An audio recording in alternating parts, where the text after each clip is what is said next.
The One Mic with Big Mike show starts in 5 minutes.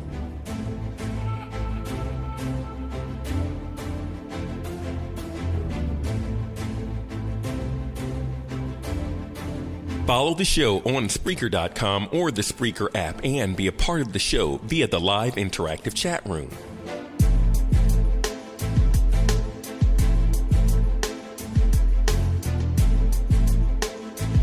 You can text your thoughts to 404-902-8104.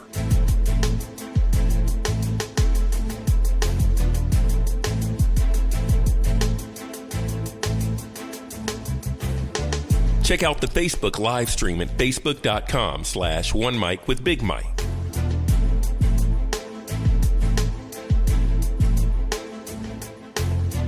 The One Mic with Big Mike show starts in 4 minutes.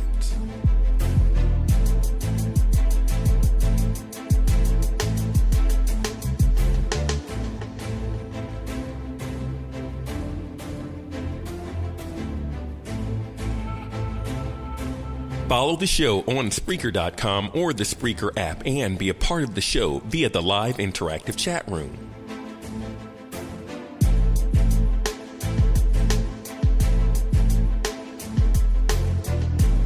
You can text your thoughts to 404-902-8104.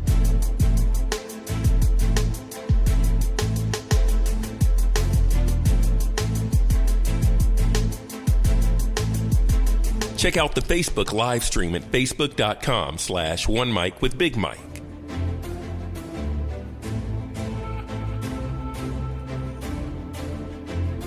The One Mic with Big Mike show starts in 3 minutes.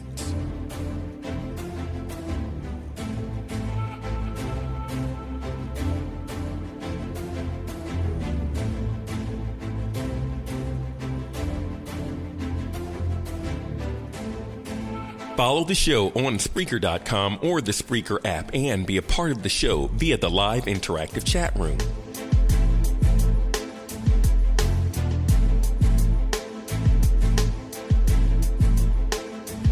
You can text your thoughts to 404-902-8104.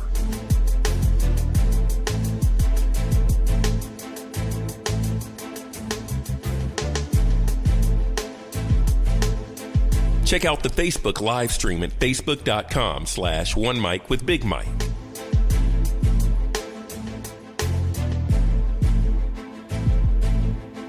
The One Mic with Big Mike show starts in 2 minutes.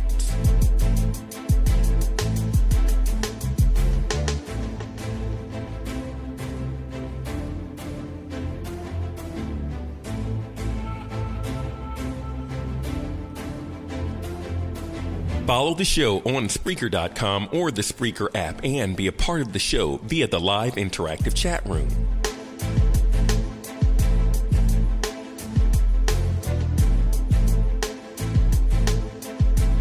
You can text your thoughts to 404-902-8104.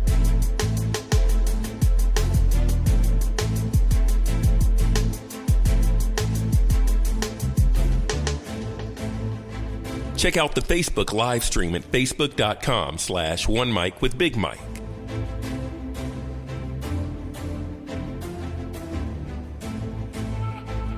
The One Mic with Big Mike show starts in 1 minute.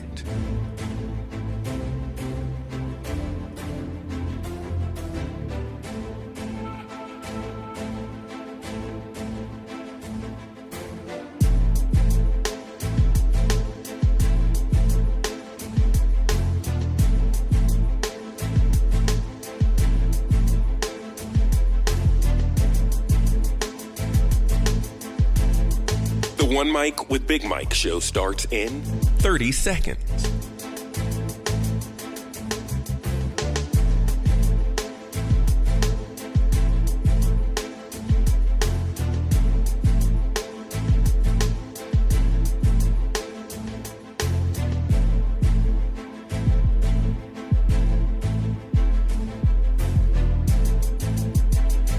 The One Mic with Big Mike show starts in 5, 4, 3, 2. One mic. I'm back. It's the One Mic with Big Mike show. Live, Ain't no goddamn tape. interactive, and on demand. One Mic. Yeah, a sports show. The best move of LeBron's career, man, was dragging his sweaty ball sack right across Draymond Green's the nape of his neck and getting that dude suspended. And so much more. What's going on right now with Donald Trump? This is America, and it tickles me to death when white people are so shocked and appalled by it. What? It's the One Mic with Big Mike show. Of course, it's like anything, like ammonia or you sniffing glue is gonna get you high. You've been warned. The One Mic with Big Mike show starts now. Here he is. He's real cocky, he's real loudmouth, he's real flamboyant. He don't cow down to people. Big Mike. Hump Day. Absolutely, man. It is another hump day here on the One Mic with Big Mike show. Welcome in to everybody. I'm here, man, live as I am every Monday, Wednesday, and Friday, starting at 7 o'clock on Spreaker.com, Spreaker.com. Spreaker also has an app, so you can head on over to your app store and download that, as well as on the TuneIn app. I'm also streaming live video right now on Facebook via my Facebook page, which is at the number one, MICWITHBIGMIKE. You can also use that same handle to like the page and also to follow me on Twitter and Instagram. If you want to get involved in the show, and I do suggest that you do, you can do so in a variety of different ways. One, by texting me at 404-902-8104, 404-902-8104. You can also jump inside my live and interactive chat room here on Spreaker. If you're listening via Spreaker, just click the little thought bubble icon. A few steps later, you'll be right up inside the live interactive chat room. Also, make sure you sign up for your free Spreaker accounts as well. That way, once you follow my show, One Mic with Big Mike, you can get an alert every Monday, Wednesday, and Friday at 7 o'clock, letting you know the show is going live. The other way that you can contact me and interact with me during the show is via the live Facebook stream. Excuse me. I got some people right now still talking to me about another topic that I started a little earlier in one of the groups, but and I might, if I have some time today, I'll talk about it today. It's about these. I saw something real weird today. A helmet for a helmet, like a football helmet, but it had like a padded covering on the outside as opposed to the inside. And I just got some thoughts on it. So if we have some time, I put it on my notes. So if I have some time today, I'll get into it. Speaking of today, bottom of the hour, we'll take a look back and do my segment that I do every show, which I call On This Day, where I give you guys some tidbits and factoids on things that happen in sports on this particular day in history. Also, at the top of the hour, make sure you guys, once again, get this text number down, 404-902-8104, because we're trying to help you win your fantasy football leagues. That is, of course, you're in my league. I'm trying to be the winner of that one. So, my man, Matt Lutovsky, fantasy football expert from the Sporting News, is going to join me at the top of the next hour, 8 o'clock, if you're listening live, to answer all your fantasy football lineup questions, let you know who to pick up on the waiver wires. You can also hit him up about, I don't know, trades. There are no more trades now, huh? I guess no more trades, but like who maybe you should drop. If you want to know about a defense, a particular defense, matchups and things like that, we'll talk about all that with my man Matt at the top of the next hour. So make sure you guys hit me up, 404-902-8104, or like I said earlier, jump in the live interactive chat room and let your questions about that or anything. Or if you got any comments or you got any suggestions about something that you want to hear my opinion on, by all means, man, hit me up in the chat room or via the text. Or like I said, via Facebook Live, the Facebook live stream. As far as tonight's show goes, other than those things I've already mentioned, we're going to talk about last night, the rankings before the rankings that really matter came out, and a lot of different scenarios are going to be involved or are going to come into play this weekend, championship weekend in college football. So we'll talk about that. We'll talk about this coaching roundtable that's happening right now. Guys just going after money grabs, not really doing serious interviews, but trying to get their pockets a little bit fatter, and it's working for a few guys. It has so far, at least. We'll talk some NFL. Something that's never happened before happened last night in the NBA, so we'll get into that. I do also have my brand new segment as of Monday called What, where I take some ridiculous sound, something that I've heard within the world of sports or from anywhere, that I just heard somebody say something or do something weird, and I'll play it back for you guys, and we'll try to have a little fun with that. But first and foremost, I want to start with what happened in the Big Apple yesterday. There is a changing of the guard happening right before our eyes, and I don't. Like, I'm 40 years old. These things don't surprise me anymore. But for whatever reason, I guess certain people still don't see this type of stuff coming. They feel like certain people are immune to the business of sports. And they feel like because you have a certain last name, that also makes you immune. And it doesn't. I don't feel like it does, you know. I've kind of got this theory, right? That if Shaquille O'Neal played for like 5 or 6 different teams, then anybody's fair game. You know what I mean? I know how Shaq ended his career, and I know how it was down the stretch. But even in his prime, he went from Orlando to LA in his prime. You understand what I'm saying? So yeah, let's not act like that wasn't a thing. He went from LA to Miami when he still had a little bit left in the tank as well. So if Shaq could play for 6 different teams, no one's immune. And the no one that I'm talking about is Eli Manning. Eli Manning, for the first time in 210 professional football games, will not be starting for the New York Giants. I saw this list today. I didn't see it. I saw the article, but I just scrolled by it of all the things that was popping the last time Eli Manning didn't start a game for the Giants. Here's a trivia question. Who was starting before Eli Manning? Tick, tock, tick, tock. Nobody? Bueller? All right, I'll tell you. It was Kurt Warner. Yeah, Kurt Warner, who resurrected his career after having that beautiful run with the greatest show on turf, then finding himself in New York, kind of just, keeping it warm. Back in the day when top quarterbacks sat for a while, they didn't play right away.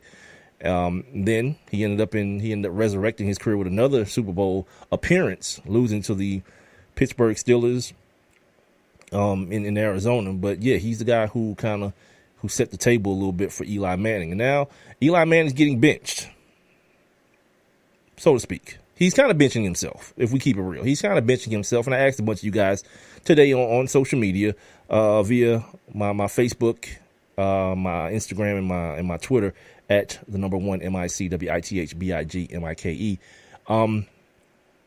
If you think he should have taken the deal, and the deal that I'm alluding to is he was offered the opportunity to start the games because he does have this streak going, and not just start, but play the entire half and still allow the team to get a look at the other quarterbacks, meaning Geno Smith and Davis Webb. He declined. He said he didn't know how to prepare that way.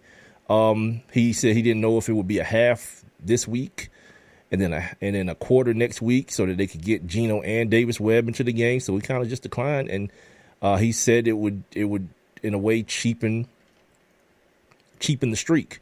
And a lot of you guys and girls agree with him that you felt like he should have just went ahead and took his pride and been prideful about it, I guess, and then and moved on. But he was hurt, man. That dude had that ugly face. Well, I mean, he always got an ugly face, but it was a little bit different. It was like the Tom Coughlin being fired face. If you remember that, Tom Coughlin talking about his time with the Giants being over, and Eli, looking like, I don't know, man, like he was constipated or something. It was kind of like that still. It was a variation of that.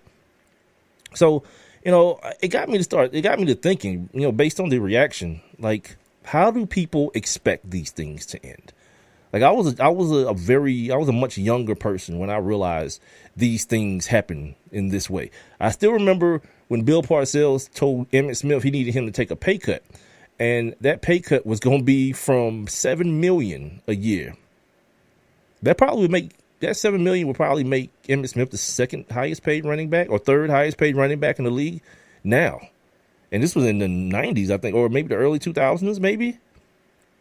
Wanted him to take a pay cut to $700,000 a year. Emmitt was like, yep, you go straight to hell. And he went to Arizona. And the next thing you know, Emmitt Smith is on the podium after the Cowboys game crying because Roy Williams broke his shoulder and he couldn't see his baby play soccer because he had to leave town and, whatever. And like these things tend to have these type of endings. Speaking of that same team, Bill Parcells, Eddie George had a streak like that going. Eddie George had like this consecutive start streak going between two teams, the Titans and the Cowboys. And the way his streak ended was like, wow. It didn't even really have to end this way. Bill Parcells took it upon himself. I don't know if he was just trying to be spiteful or if he had something against Eddie Jones, or if he just on some petty stuff. Eddie George, excuse me. But what he did was come out the first play of the game with 5 wide receivers. And I think if I remember correctly, the play went nowhere. It was like an incomplete pass or something like that. Like he could have went 4 wide receivers and started Eddie George. It didn't have to be, but he kind of did it on some, some petty stuff. But here is also the reality of it. And people love to be nostalgic and people love to romanticize people's careers, when it's time to get money or when it's time for the person to be replaced and things of that nature. When certain eras end for your, I don't know, favorite player. I don't know whose favorite player Eli Manning ever was until like yesterday. Like everybody was like, that's my guy. Since when? But whatever. Like even if you're a fan of the Giants, I mean, come on, man. I like Eli Manning. He's like the most average quarterback there ever was to have 2 Super Bowl rings. You know what I'm saying? This is why Super Bowl rings can't be the measure. He made 2 throws. He made 1 throw. The Manningham throw was a throw. It was a throw and a catch. The Tyree thing, yeah, that was just let me get out of here and sling this thing down the middle. And Rodney Harrison just couldn't get this ball unlodged from this boy's helmet. That's what that was. That had nothing to do with actually making the throw. The actual touchdown pass to Plaxico Burress, that was the route. He was butt naked. He was wide open. But people give Eli Manning all the credit because there's that last name again. That last name, it holds a little bit of weight. It holds weight in the NFL, even down to the fact that he's in New York. It's because he's a Manning. Had he not been a Manning, his ass would have been in San Diego, straight up. Meanwhile, Phillip Rivers is now, I think, at 187. Phillip Rivers is now the leader in the clubhouse when it comes to consecutive games started. This is the One Mike with Big Mike show. Appreciate you guys for hanging out with me on a hump day. It's been a tough day for the kid, tough couple of days for the kid, but I'm no worse for the wear. Is that the saying? I'm no worse for the wear. I guess that's what it is.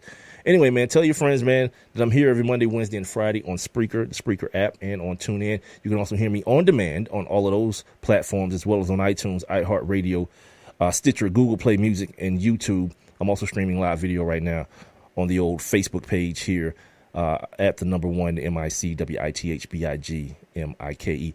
Moving right along with this Eli Manning thing. I'm going to say Peyton Manning before this is all over, but just understand, I mean Eli. I'm not talking about Peyton. There's kind of another element in this too, and ever since I thought of it, I've heard it come out of other people's mouth, and I hate doing it. I hate now that my show is, I don't hate that the show is at 7:00. I hate like hearing things from other people. Then I'm doing my show at 7:00 because it sounds like I'm biting them, but I'm not. Because I felt this way too in a little bit of a way. Like anytime I see Geno Smith on the football field on my television, I feel offended. I get offended that dude is on my television screen because he is no good at playing NFL quarterback. He is just no good at it. And he is the guy who they want to get a look at. Like Geno Smith, we've had plenty of looks at Geno Smith, plenty of looks at Geno Smith. And none of them that I can recall being good ones. And I think that's part of the problem. The problem is that you're sitting Eli Manning, regardless of how he got him, he's got 2 Super Bowl rings. He's a league MVP. The other thing is his team has eroded around him. From the beginning of the season, people were talking about that offensive line. And then the rash of injuries happened to the wide receiver corps. Then there's also like Orleans Darkwa and whoever the other kid is, the kid that they used to play in Shane Vereen. That's in the backfield for him.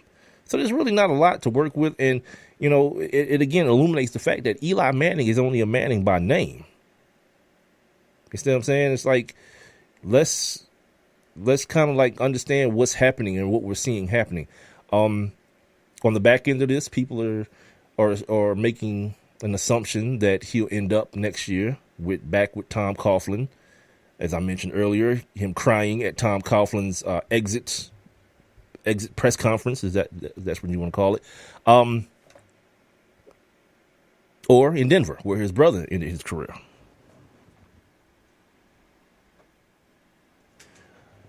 So those are the two teams that a lot of people. I saw a list today of 8 teams he could possibly end up on. I didn't even look at it because I think it's down to 3, include if you want to include the Giants, 3 including them. But you got an aging quarterback. You don't know how much he's got left. You really don't even know how good he is going forward. You know what I mean? He's going to have to become his brother and be much more of a game manager if he goes out to Denver with a defense. It's pretty, it's still there. It's not the same as it was a few years ago, but it's there. And we all know what Jacksonville is doing down there right now. They're playing defense on a whole nother level right now. And all they need is a guy who's not going to make the big mistake. And that seems to be what Blake Bortles. Like every game, you just wait. Like if this game is close coming down the end, Bortles going Bortles. So yeah, I found that to be that grown men are still on that. Eli Manning's being disrespected. Eli Manning got fired. I saw that today. No, Eli Manning didn't get fired. He's gonna get paid this week, full freight too. That whatever is his weekly freight on that $80 million deal that he just re-upped on. He's gonna get it, so he can get fired. Like unless you consider fired for him meaning something different than it does for the regular man. No, he still got his gig. He still has a gig playing quarterback for the New York Giants. The other problem with me is that the fact that dude he's the backup quarterback. He's not. They didn't just say, all right, dude, you're going to be the third string quarterback or the emergency quarterback. They're making him the backup, which means if Geno gets hurt, it's back on him. And then that's just awkward. That's an awkward position to be in. But, we've kind of established, and I have, that Ben McAdoo probably don't have that much of a clue as to what in the hell he's doing based on their record, based on their personnel, all these things, him and Jerry Reese. At times the clock's kind of ticking on them, those two as well. This is why you don't know if See, I did it. Eli is not going to be there next year. It's weird. I had a couple other things I wanted to start the show off with before I really got into deep discussion about this NCAA stuff. Not sure if I'm going to be here for the whole 2 hours tonight, but, we'll play it by ear or whatnot. I found this to be funny yesterday. I saw this article about one of the NBA greats. A lot of people consider him to be the greatest of all time. One of them, Kareem Abdul-Jabbar. But being the greatest of all time, he's an old man too. You know what I mean? He's an old, crickety, crotchety old man. And he has now spoken out about LiAngelo Ball. LiAngelo Ball being the son of LeVar Ball, the one who got caught shoplifting with two of his teammates over in China. And it's kind of weird what he's saying. You know what I mean? For a couple of different reasons. And I'll get into them. Let me first read you the quotes by the Cap, Kareem. He says, quote, talking about the shoplifting, "It stained part of my legacy. I was offended by it. I didn't like seeing the program associated with shoplifting." It's like, dude, you're going to be real pissed off when this FBI when this FBI probe hit UCLA, because if I'm not mistaken, they just went where'd they go from? They went from Adidas to Under Armour or Under Armour to Adidas. One of those two ways. But yeah, before you start talking about stuff staining the legacy of your legacy and being you don't like seeing the program going through this or that and other, just hold on, homeboy. This FBI thing ain't over, and folks are gonna start ratting and start telling real soon here if they ain't already. So hold that horse. The second thing he says is kind of weird to me. You know what I mean? And this is where like the old, curmudgeon type attitude comes into play. He says, quote, "I'd like to see some character." No problem there, right? But the quote continues, "One of the Ball kids has been driving a Ferrari to UCLA. This is disgusting. It sets a bad precedent for what the school is supposed to be about. I'm not sure what he means." His brother went to the school. His brother played some decent basketball while he was at the school. And because he played basketball so well, he was awarded a multi-million-dollar contract to play in the NBA, which means he could afford to get his little brother, the little one, a Lambo, and the second, this kid LiAngelo, a Ferrari. What are we talking about here? Like, this is like, and I tell you guys all the time, I hate when things like this happen where I end up having to side with guys like Charles Barkley or Jason Whitlock, or in this case, LeVar Ball. But like, I'm all about, man, staying out of another grown man's pockets. You know what I'm saying? Like, he didn't steal the Ferrari. You know what I'm saying? It's not bought with drug money, as far as I know. So it's a legitimate form of transportation. Like, and at this point, you had to ask yourself, or ask Kareem, like, okay, what vehicle would make you comfortable? Does he need to be driving a Honda Accord or a Camry? Or can he like go up from that? Can he drive a Porsche? You know what I mean? What about a Benz or a Lexus, maybe, you know, something in between? What's the acceptable form of transportation that will make you say that it's, what did he say? Disgusting. It's not disgusting. It's like, dude, at some point, well, I say this a lot, but they got to stop putting microphones into old people's faces, asking them about young people. You know what I mean? Because, come on, B, if your tall ass could fit in the Ferrari at UCLA when you was there, what was you going to do? And if it was legitimate, you know, you just going to be like, nah, I'm good. You know, it just don't look right me riding around this Ferrari. No, it looks perfect. I'm sure. This dude is in L.A. He's from L.A. I'm sure it looks very good when he put him and his partners in that ride and they trying to go out and scoop some broads up. Yeah, I'm sure it plays very well on the campus of UCLA as it would on a lot of campuses. Maybe not, you know, Arkansas or, and I mean, it would stand out like a sore thumb. But in L.A., come on, man, let's be real. So I just wanted to give my 2 cents on that, because it you know, certain things, it just needs to make sense for me to ride with it. You know what I mean? A lot of the stuff, like, he wanted to start talking about his dad, and apparently, I mentioned this the other day, apparently the shoes are out. They've been shipped to people. I heard Dan Lebatard talking about it today. He bought like 2 pair for 2 listeners that won some sort of contest that they was doing, and he hadn't gotten them, and he was just informed today that he wasn't going to get the ones that he ordered. He was going to be forced, the Zo 2s were going to be forced upon him. So shout out to that. Shout out to my man Joe Corey, Kevin Mitchell, you're checking in on the old Facebook live stream. You can check in too, man. I'm at the #1 MICWITHBIGMIKE. Use that same handle to follow me on Twitter and Instagram as well. These two of the guys has been that kind of chimed in on the conversation I've been having about these they got like these helmet shields. Like you put pads on your helmet, and all it is, man, if we're gonna keep it real, all it is profiting from fear mongering. The reality is you can't put you can put a hold down memory foam mixture pillow over somebody's helmet. It's not gonna keep them from getting a concussion. You know what I'm saying? The contact is the contact, and the thing that's happening is they're taking away. They're prohibiting education as it pertains to this subject. You know what I'm saying? Like, I saw something the other day at a park that I used to coach at. They had 6 and under football, and they was wearing full pads. And I remember when I was there, the shorties, the little kids was only playing flag football. Now they got them in full pads, and there's a lot of dangers with that. They call it bobblehead, like a bobblehead scenario, because the helmets are so heavy, because there really are no like mini helmets. You know, your head is your head size. You put a helmet on the kid, but their necks aren't strong enough to hold the helmet, so they can't control their bodies well enough, and that's how you get a lot more of that helmet contact with the ground, with other kids.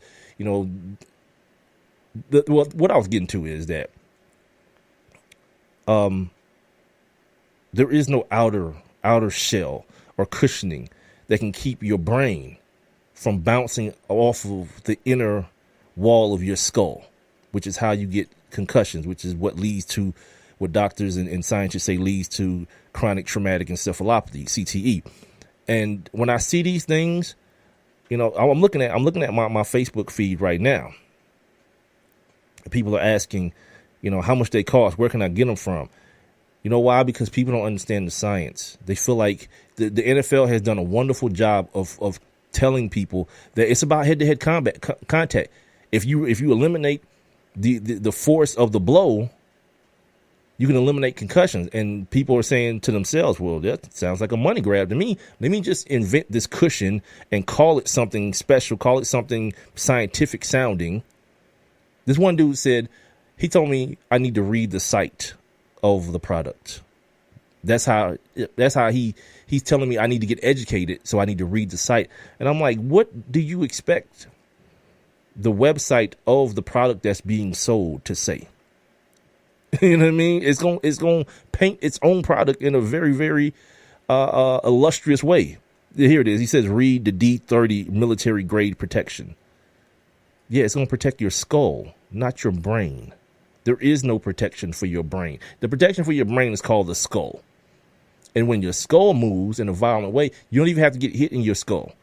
If you're riding in the car or in some other vehicle and you whiplash real hard, you can be concussed that way, because it's not about what hits your skull. It's about your brain hitting the inside of your skull. You know, the fear, I guess, would be that,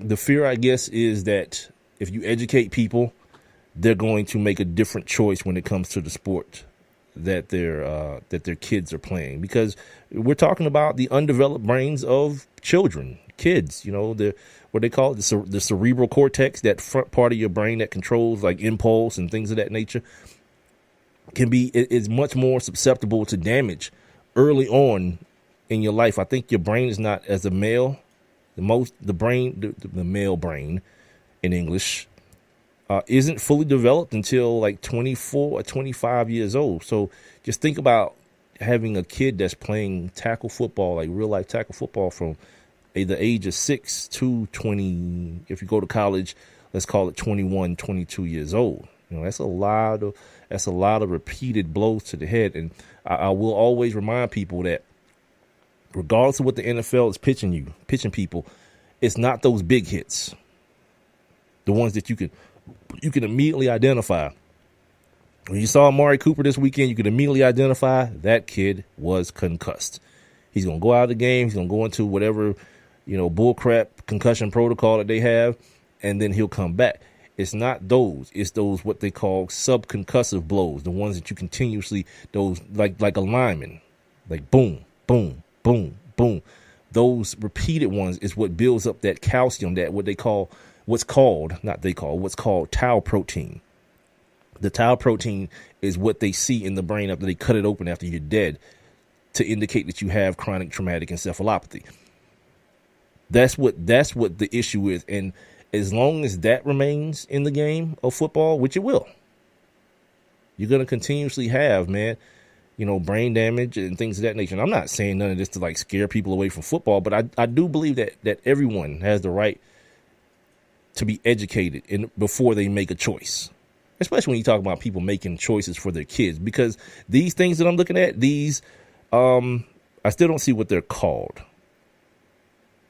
because people are giving different opinions on them. But no one's saying what they're called. The one person said something about the website that they're from. It's just a shell that goes over the helmet and it's padded. To me, it's not to me. I know it's a money grab. It's preying on people who just want to do best. They want to do what's best for their kid. You know what I mean? And you could probably charge people like $100. You could probably charge people $300 for these things. You can probably charge people as much as an actual helmet for the helmet covering, if you just tell them that this is going to protect your kid. I just happen to think that's wrong. You know what I mean? I feel some kind of way about that, because it's preying on people's ignorance and them not being educated. This is a pretty hot topic, as a matter of fact, because like I'm sitting here as I'm speaking, looking at my this group that I'm in, the National Youth Football Group. Don't ask me how I got in this group. I didn't seek it out, but I think maybe somebody I used to coach with put me in it. But like a lot of people are talking about this, man. People saying it keeps the helmet from getting scratched up at practice. That's ridiculous. Why are there pads on it then? God, man, it's just weird, man. They have them in Cali to prevent concussions. I just wish people knew, man. You know what I mean? When it comes to kids, man, like if it was grown people, then fine. But these kids and these parents are thinking that, that this lady told me, and I'm going to break here in a second. This lady told me that, she bought one for her son. Her son hadn't had no headache since. I was like, it's not because of that. The only thing that little thing across his helmet is doing is giving you peace of mind. That's all that's happening there. It's not having any effect on the brain that's inside that young boy's head. It's the One Mic with Big Mike show. I'm going to come back after the break. I've got On This Day, and I'm going to move on. I got one more thing. I want to talk about Josh Gordon. Before I get into this talk about the NCAA, Josh Gordon got a lot to say. I think he's going to play this weekend. Josh Gordon, the Browns wide receiver who's been suspended for like a year or something, over a year, 15, 16 months right now. He's done a couple of interviews, and he's telling all. So I'll talk about that next here on the One Mic with Big Mike show.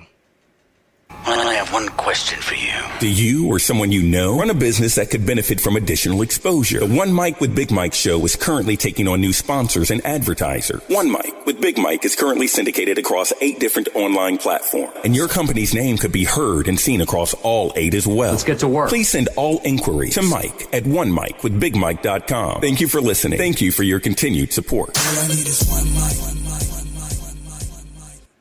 It's Thursday night, and you're grabbing drinks with some friends.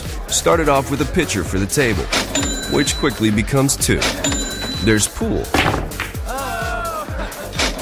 And there's the photo booth. All right, everybody squeeze in. Say cheese! Followed naturally by an order of wings. And another. Can we get some extra ranch sauce? Then there's the ceremonial nightcap. So what are we doing this weekend? And lastly, it's back to the car, which, if you're buzzed,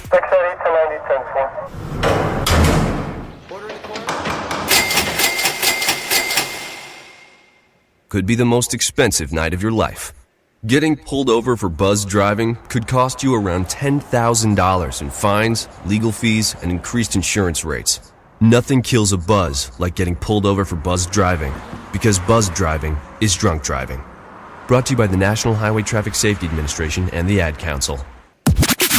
And now, back to One Mic What are we waiting for? Let's get to it. with Big Mike.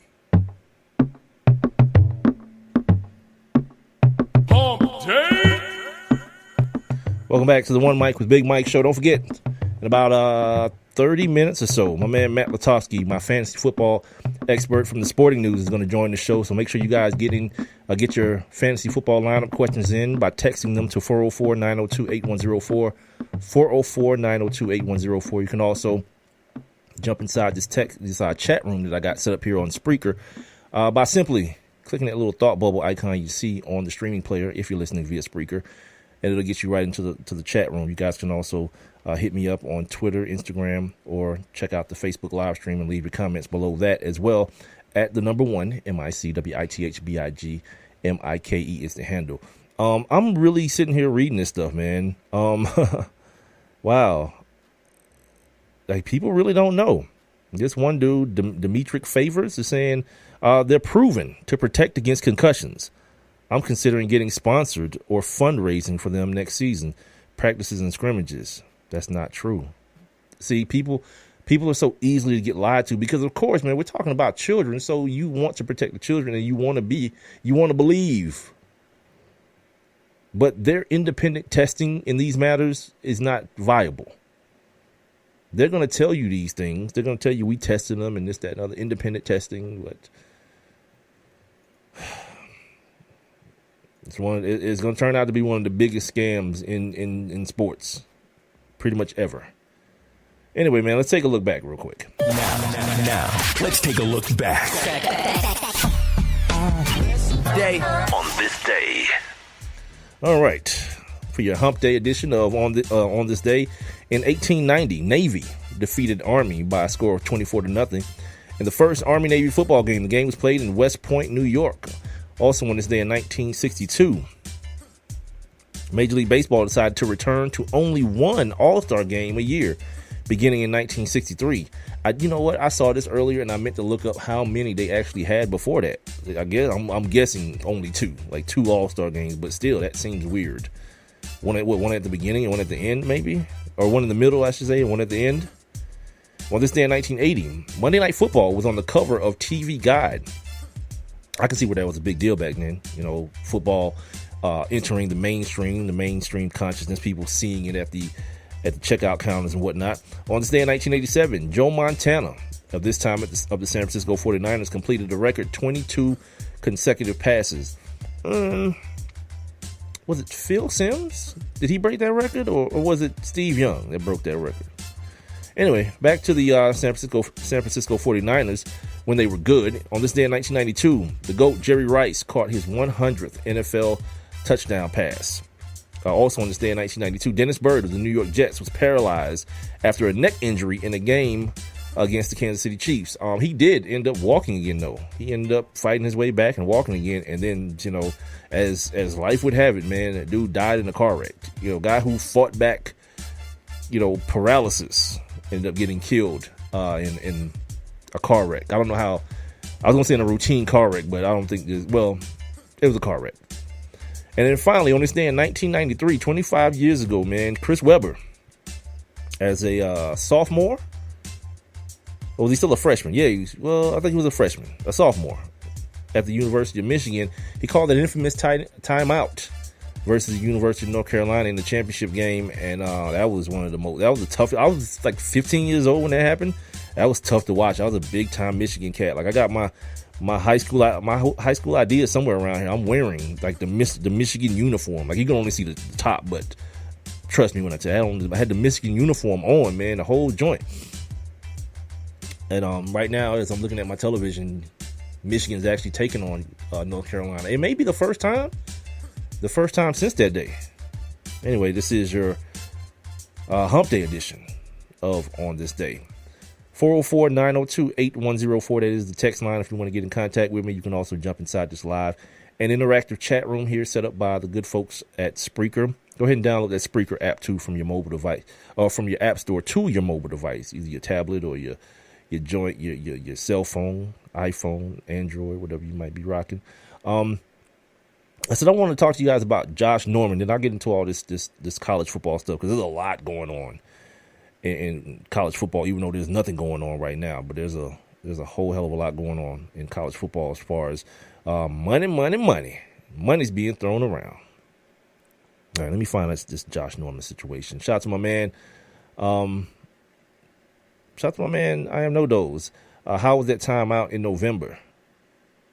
I don't know. Oh, you know what? You're right. I read it wrong. It's not the 25-year anniversary. 25 years ago it happened, but today is that's how I meant to write it. I didn't write it that way. I just kind of wrote Chris Webber timeout UNC. See, this is why you need to be here, dude, to keep me in lockstep. Yeah, it didn't happen 25 years ago in November. That would be impossible. No, 25 years ago it happened, and today is the first time that UNC and North Carolina. I said that, but I said it all wrong. I screwed the whole thing up because I was being lazy and didn't write it properly. So, yes, I Am No Dose is in the building, as you guys can tell, telling me about everything that I'm doing wrong. And, I appreciate it, because I don't want to be, I'm used to being wrong, but I don't want to be that wrong. Like, yeah, they played a championship game in college football and college basketball in 93 before they even played one in college football. That's not a thing. It's not even a real thing. Anyway, so Josh Norman. Josh Norman's been much maligned. People know him as the weed smoking man. Can't stay on the field because he likes to smoke weed. And look, speaking of being wrong, I'll say this. I was kind of wrong as I read more about Josh Norman. I was kind of wrong about him. Not wrong to the extent that all these other people were right. Because the fact of the matter is, me and these other people were talking about the same thing as it pertained to him. They were just talking about it in a way different manner. And the thing that I'm talking about is his propensity to like the marijuana. Like, people were talking about this dude like he was a crackhead. You know what I'm saying? Like he was like, giving fellatio for crack money, for crack crumbs or something. And I was like, the dude just likes weed. And it's obvious that it's not affecting him on the football field, because he's raw as hell playing for the Browns with 17 bum-ass quarterbacks. I'm using 17 as a hyperbolic number, of course, but a whole bunch of bum-ass quarterbacks, and sitting around here getting suspended for 4 games and still leading the league in receiving. Yeah, I'm cool. If you want to smoke some weed, I'm good with it.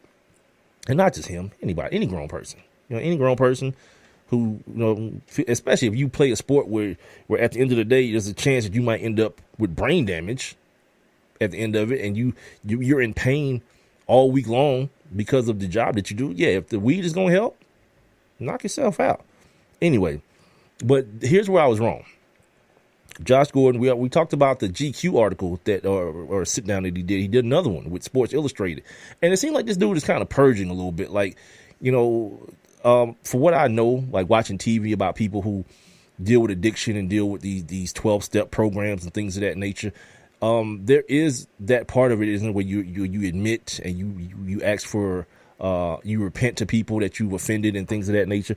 And this dude seems like he's like kind of just an open book right now. He's telling everything.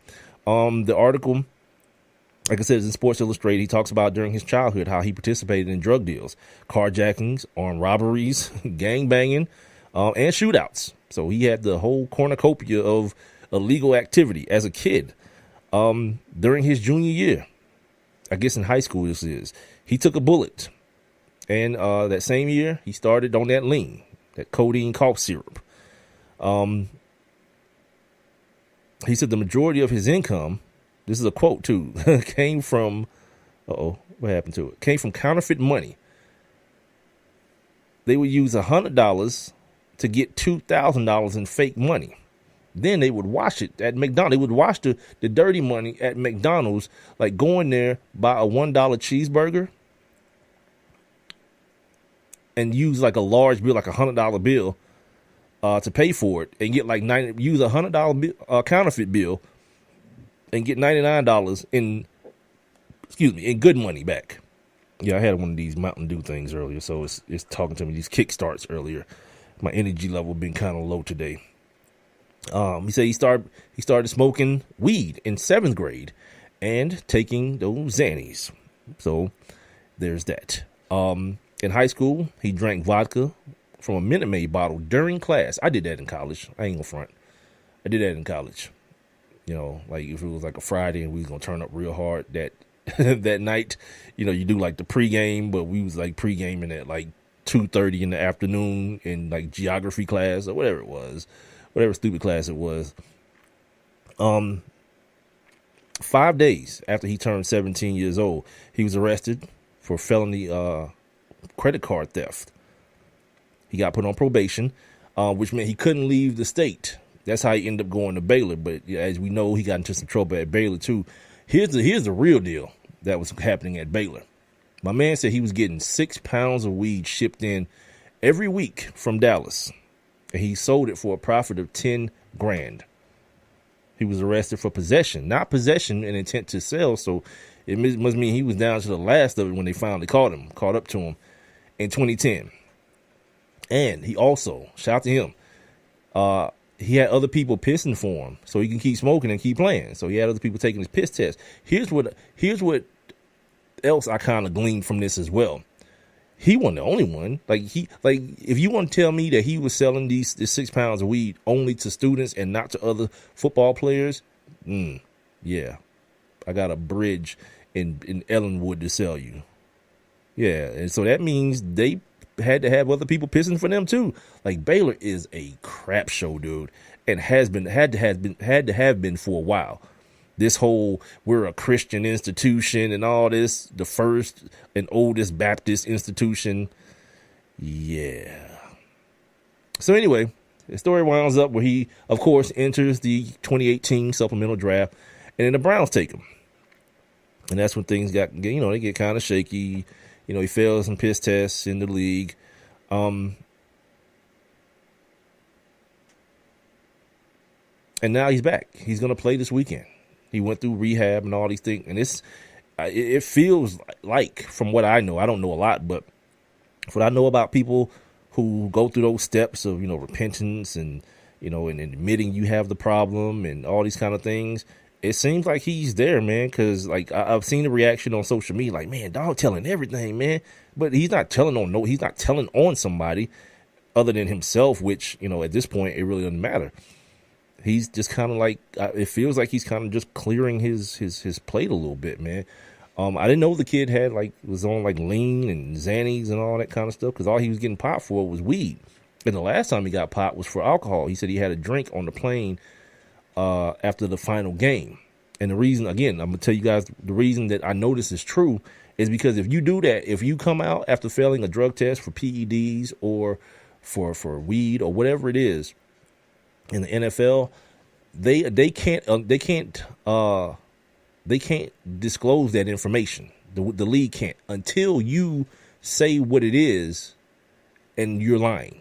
Like if you say, "Oh no, it was just some creatine," and they say, "No, what we got you was for horse tranquilizers." Yeah, they can correct the record if you come out on the record. So when he says it was alcohol, the league did never come back and say, "No, it wasn't. It was cocaine." No, they let it ride right there. So he got popped for some drink on the last time he got popped, and he was gone for a while. And this will be his first time back. I'm anxious to see the kid do his thing. Not for nothing, tried to pick him up on my fantasy team, but somebody else already snatched him up. So that was that. But I think it's one of those things that's weird and wild to me, man. Like, I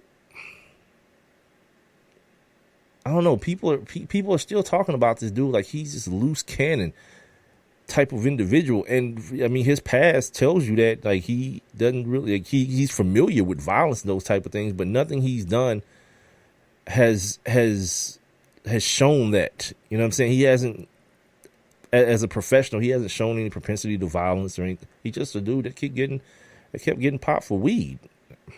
I don't know. It just seems weird to me.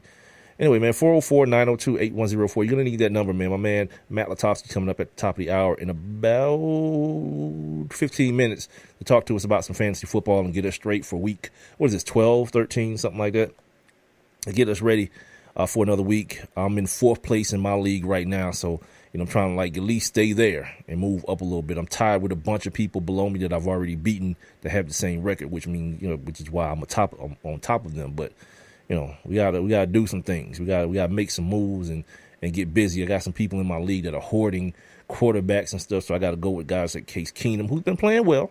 You know what I mean? Playing well, but at some point I always expect that shoe to drop. You know what I mean? Okay. What time I got? I got a little bit of time.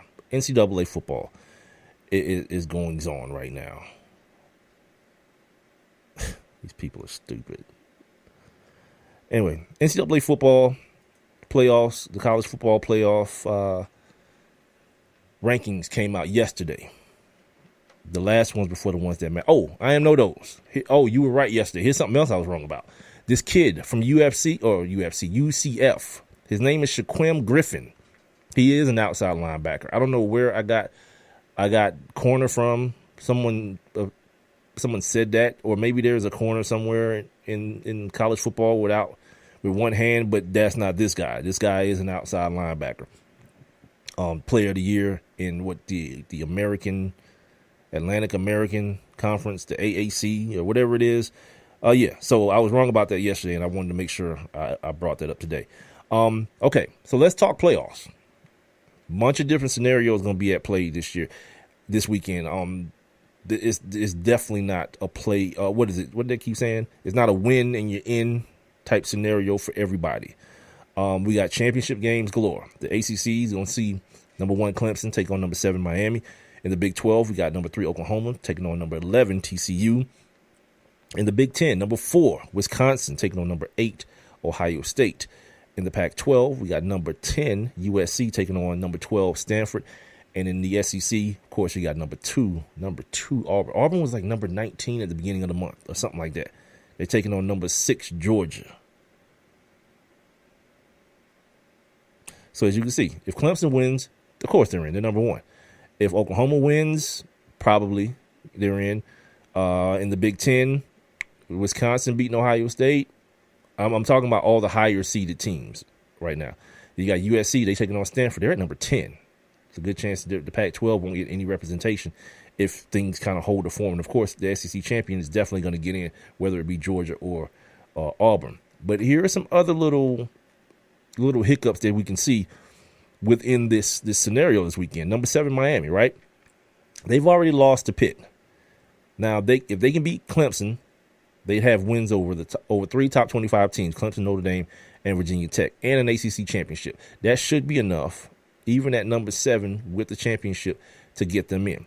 But see, the problem, the thing that's going to throw a monkey wrench into the whole thing is this one-loss Alabama squad. That if you see what I just read to you, they're already over. They're ahead of number 8 Ohio State. They're ahead of number 6 Georgia.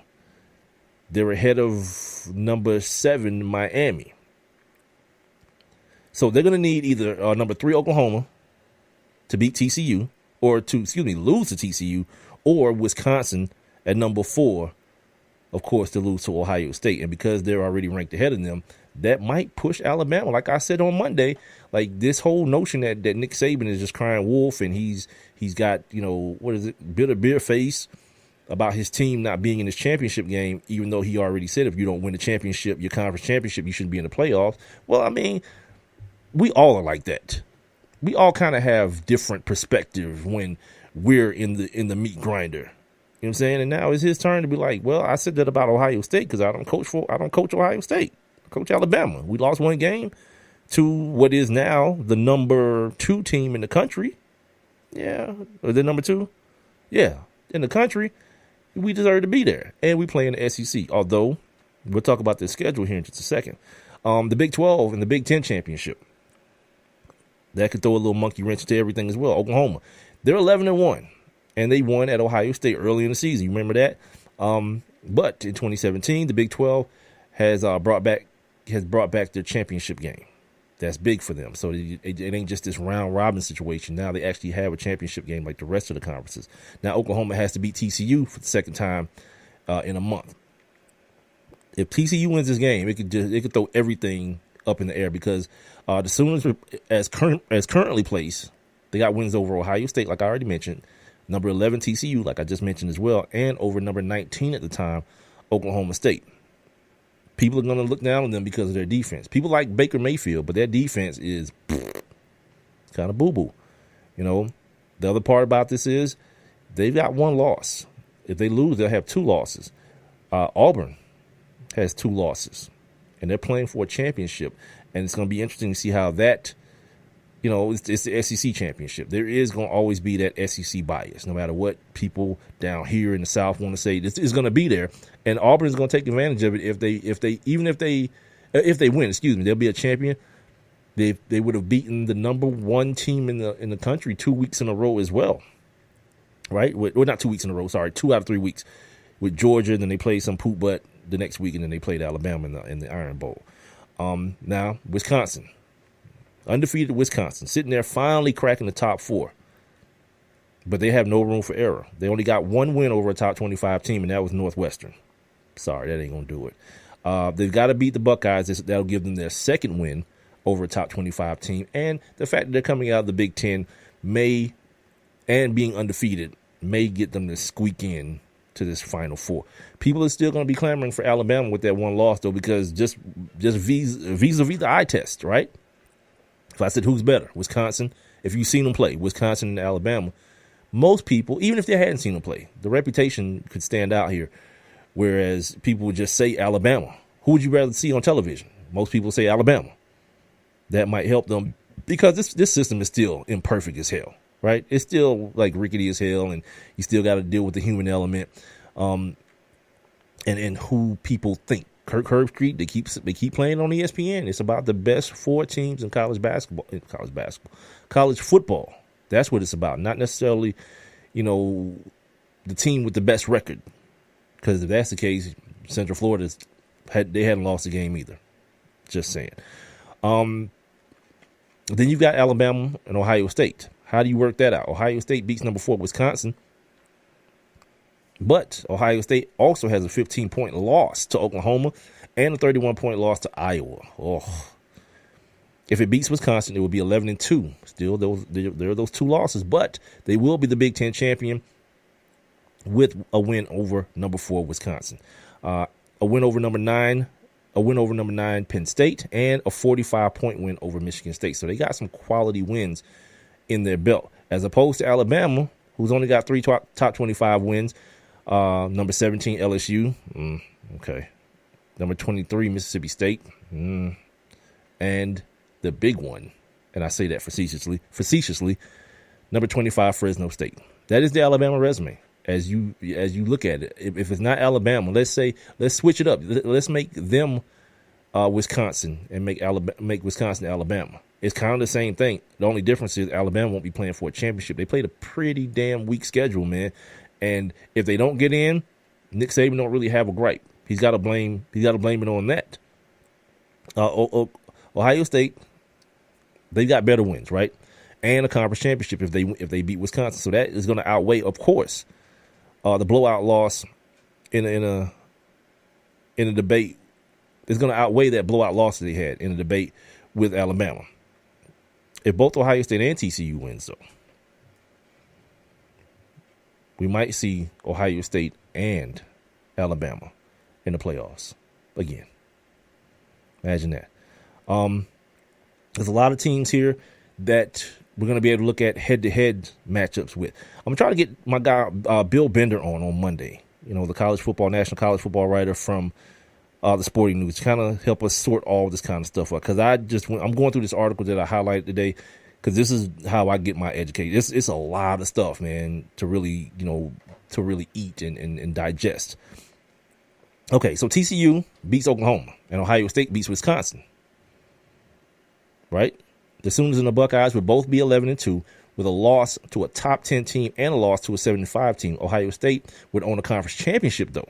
But Oklahoma decisively beat Ohio State way back on September 9th. They beat the brakes off them to open the season, or at the beginning of the season. I don't know if they opened the season together, but at the beginning of the season, remember Baker Mayfield went out there and just crushed them, and everybody was talking about fire JT Barrett and he's a bum and all this kind of craziness.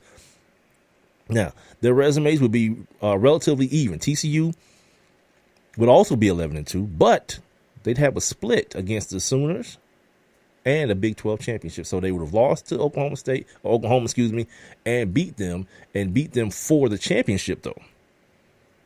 Now, going back to Auburn, number 2 Auburn. Remember, they lost to Clemson on September 9th. So they'd have the same record as Clemson if Clemson lost to Miami. So how do you figure that? They're already at number 2. So they beat Miami and Auburn beats Georgia. They got the same record, but Clemson beat them head up. Clemson doesn't have an ACC championship if they lose to Miami. But Auburn does if they beat Georgia. And, I don't know if they weigh conference championships, but in the court of public opinion, people are probably going to weigh an SEC championship higher. Not even probably. People are going to weigh an SEC championship higher than they would an ACC championship. Whether that's right or wrong, it is what it is. Just give it up to good marketing. Now, that 2-loss Clemson team, let's talk about them. If it's Wisconsin and Oklahoma both lose, they beat Auburn, Clemson that is, they beat Auburn, and the committee has partially excused them for that loss against Syracuse. Remember, Kelly Bryant was hurt and he got concussed during the game and couldn't finish. And if they lose a close game to Miami, that seems to matter too, whether you get blown out or lose a close game. Like Georgia got the brakes beat off of them by Auburn a couple weeks ago. That's a big deal because now we're going to an SEC championship where, it's pretty much the same. I mean, Auburn, that kid, that running back is hurt. Kerryon Johnson, he's hurt. He got a shoulder thing going on. So, they probably going to shoot him up, though, and put him out there. That's what Auburn do. That's what Malzahn does. Remember Trey Mason? That boy carried the ball like 55 times in the SEC championship. And I'm not even exaggerating. It sounds like an exaggerated number, but he did. And now he's somewhere sitting around CTE, his mama think, craziness. But anyway, if Clemson loses the close game to Miami, they still have 3 top 25 wins over and 7 wins against FBS teams that have winning records. Possibly the possibility of 2 ACC teams getting in. I don't know about all that. I definitely don't know about all that. And the fact that look, man, we talk about the SEC bias. It's the last thing I'm going to say, and then I'm going to get out of here and get my man Lutovsky on the phone. A 2-loss Auburn team is number 2. Wisconsin's undefeated at number 4. Think about that.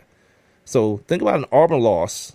They lost to number 1 Clemson and to number 17 LSU on the road, but has double-digit wins over Alabama, who's at number 5 now, and the number 6 team in the nation, Georgia, and are far superior to anything that Wisconsin has accomplished. So it kind of justifies itself, them being at number 2 in Wisconsin, still trying to fight their way into this championship on whatever it is, January, whatever it is. For them, it's definitely win and be in. I don't think you can leave them out. In good conscience, you can't leave them out if they win the championship undefeated in the Big Ten, no matter how weak you think their schedule is. You've got to find a place for them in that top 4. 404-902-8104. Get your questions in from my man Matt Lutovsky from the Sporting News. We're talking fantasy football next here on the One Mike with Big Mike show. You can also jump inside the live interactive chat room and get those questions off there as well. I'll be back in a couple minutes. Do you or someone you know run a business that could benefit from additional exposure? The One Mike with Big Mike show is currently taking on new sponsors and advertisers. One Mike with Big Mike is currently syndicated across 8 different online platforms, and your company's name could be heard and seen across all 8 as well. Let's get to work. Please send all inquiries to Mike at onemikewithbigmike.com. Thank you for listening. Thank you for your continued support. All I need is one mic. When is the best time to talk to your family about staying in touch during a disaster? When floodwaters reach your door? When wildfires are engulfing the edge of your neighborhood? Or an earthquake is destroying buildings? When a tornado is tearing through town? Or a hurricane strikes? Or is the best time perhaps today? During a disaster, you may not be able to stay in touch with your family or friends as easily as you think. And it's not always as simple as using your cell phone. That's why now is the time to take action. Go to ready.gov/communicate and make your emergency plan today. Don't wait.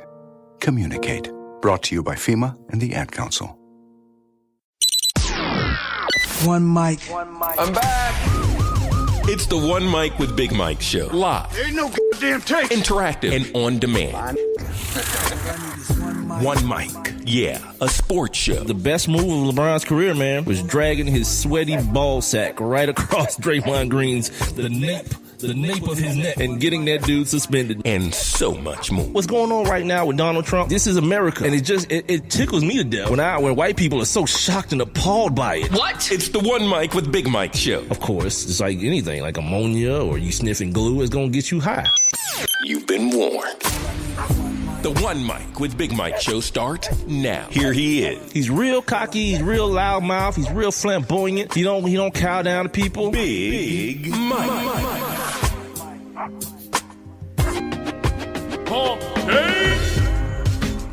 Yes, indeed, it is Hump Day. We're over the hump here on the One Mike with Big Mike show. Hour number 2 here on a Hump Day, man. Heard live right now on Spreaker.com, the Spreaker app. Also on TuneIn. Don't forget, if you miss any of the show, especially this next segment I got coming up with my man Matt Lutovsky, you guys can also hear him on demand on the platforms I've already mentioned, as well as on iTunes, iHeartRadio, Stitcher, Google Play Music, and YouTube. I got the Facebook live stream pumping right now. To get your questions in for Matt on your fantasy football teams, text me at 404-902-8104. You can also jump on inside this live interactive chat room I got set up here on Spreaker. While you're listening, you'll see a little thought bubble icon on the streaming player. Just click on that. It'll get you right up in the live interactive chat room where you can ask your questions. You can also send them to me on Facebook, Twitter, or Instagram at the number 1 MICWITHBIGMIKE. We had a week off last week, so without further ado, let's bring in my man Matt. It's time to talk fantasy football. Let's have some fun. Let's go. It's time to get those lineups set. End zone caught. Touchdown. With Matt Lutovsky of Sporting News. Put him on the board. Championship. On One Mike with Big Mike. Matt, what's going on, brother? I'm good, man. What's going on? I'm good, man. Sitting here, 7-4. You know what I mean? Still in the playoff hunt. I'm in 4th place right now, so I guess I could complain, but no one will be listening. How you doing as far as your fantasy team's going? Man, big week. This is it. We got a 4-way tie at 8-4. So points, I'm down 11 for the points title. There's money for both. So this is a big week. I just got to get it done. Oh, man, y'all playing real fantasy football. Y'all playing for bread. I'm just out here, playing for kicks and giggles. How was your Thanksgiving, man? How was your turkey day? Oh, man, it was nice. I'm a Lions fan, so watching them take an L wasn't nice. But you're used to it. Yeah, exactly. It's happened before. It's going to happen again. But yeah, so it was nice. So, there was a lot of football and then plenty of football, obviously, throughout the rest of the weekend. So it was nice. What's the spread? What's the Turkey Day spread looking at the Lutovsky residence? Well, for me, I was just here alone. Fiance was visiting her family, so for me, it was just making food. I didn't even have regular Thanksgiving Day food. I just did whatever I did. Dude, so, yeah, but I'm gonna have to get next year. I'm gonna have to get a real spread. Dude, we're like kindred spirits, man. I was doing the same thing. I sent my old lady over to her folks' house, her sister's house. They ate over there, and I was here eating pizza and wings, watching football. My man. Yeah, exactly. That was me. Yep. You guys make sure you're following Matt at M. Lutovsky on Twitter, his personal account, or you got any fantasy football questions that you don't get in on this evening, hit him up at SN_fantasy. Let's talk Garoppolo and Gordon first off. I couldn't scoop up Josh Gordon, even though I need a wide receiver because my wide receivers love to fight for whatever reason. So that's a thing. But Josh Gordon wasn't available for me.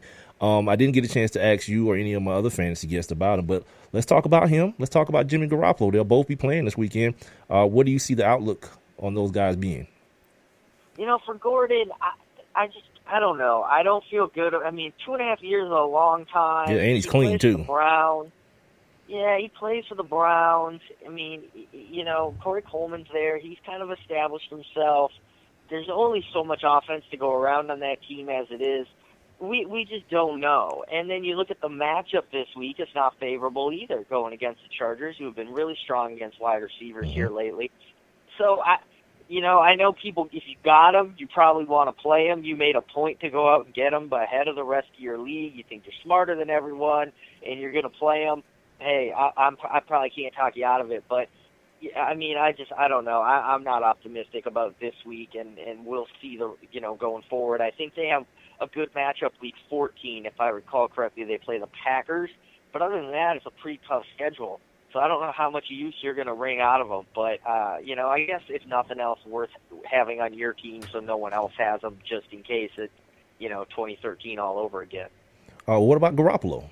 We saw a flash from Garoppolo in garbage time, last second touchdown that got everybody pretty excited, and of course I guess Shanahan was as well because they're going to start him this week. So what's the outlook on him? I mean, another situation where it's just so tough to say because there's still, him being the quarterback doesn't magically make better receivers out of the guys around him, So I think he can make them a little better, that's good. But overall, him, fantasy quarterback, I mean, we're in week 13. There are no buys. Jameis Winston's coming back. We got some guys coming back. Like, you shouldn't need to be throwing Jimmy Garoppolo out there. Now, next week, I believe his next two games in some order are the Texans and Titans. Those are two favorable matchups. That's the thing about this week. The Bears, they're decent defense. Not great, but decent. Favorable matchups, if he looks good, who knows? Maybe we're talking against the Texans especially. But for now, very much in a wait-and-see mode with him as well. Okay, talk to me about our waiver wires. And by the way, I'm talking right now with Matt Lutovsky of the Sporting News. He is a fantasy football expert. You guys can follow him like I do on Twitter at mlutovsky or at SN_fantasy. We got to do something with the waiver because, like I said, one of my guys likes to fight in Michael Crabtree. Kelvin Benjamin's got a torn meniscus. I need help, man. But who's out there? Who do you see as being out there for me to pick up? I mean, this week it's about the Bucks running backs, right? In case Doug Martin doesn't play, he's got the concussion. So you get Jacquez Rogers, you get Peyton Barber, Alec Rogers a little more. He's going to get touches. Barber scored the touchdowns. Who knows? Those guys are kind of leading the way, I think. I think in Dallas, Rod Smith is pretty close to taking over that starting job or at least being in an equal timeshare with Alfred Morris, and he's worth watching. They got a Thursday game this week, so, tough to play him at this point, but we'll see what he does. I really like Devontae Booker. I think this is the week he really breaks out. He's been out-touching C.J. Anderson lately, 27-20 the last 2 weeks. He was in on the 1-yard line last week during a sequence. I just feel like he's about to break out in a really good matchup against the Dolphins. And wide receivers, it's tough this time of year. you're kind of just taking shots. I'm even trying to rack my brain. You know, you still got like D. Westbrook. A lot of guys we've been talking about for a while who, D. Westbrook got a ton of targets last week. Makes him interesting. Jermaine Kearse had a good week, and he's sort of been up and down all season. I don't think at this point there's a lot of breakouts. Dontrell Inman, another guy I've been talking about for a while with the Bears now. Marquise Goodwin, maybe he's helped a little bit by Garoppolo. He's already kind of been that quote-unquote number one receiver since Pierre Garçon got hurt. So there's guys like that, but in terms of like that true breakout, it's tough to find that at any position at this point in the season other than running back. Although, you have this kid down in Arizona, this tight end, Ricky Seals-Jones, come out of nowhere. This rookie? It's just this magic connection with Blake Gabbert, 3 touchdowns. So maybe you can find another position, but for the most part, it's just going to be running backs, and it's going to be because of injury. Dude, you know what I haven't done yet? And I'm just kind of like, I don't know if I'm just being stubborn about it, because every week, every time I talk to you about LeGarrette Blount. And, like, because like it's almost like he just does enough to make me keep him on the team, but not enough to make me ever start him. So he's just kind of like sitting there. And now that you're talking about Devontae Booker, like as you're speaking, I'm having to do this lately after the last couple of times I got vultured by you telling me to do something, and by the time the show was over, someone had already scooped up the player you told me to get.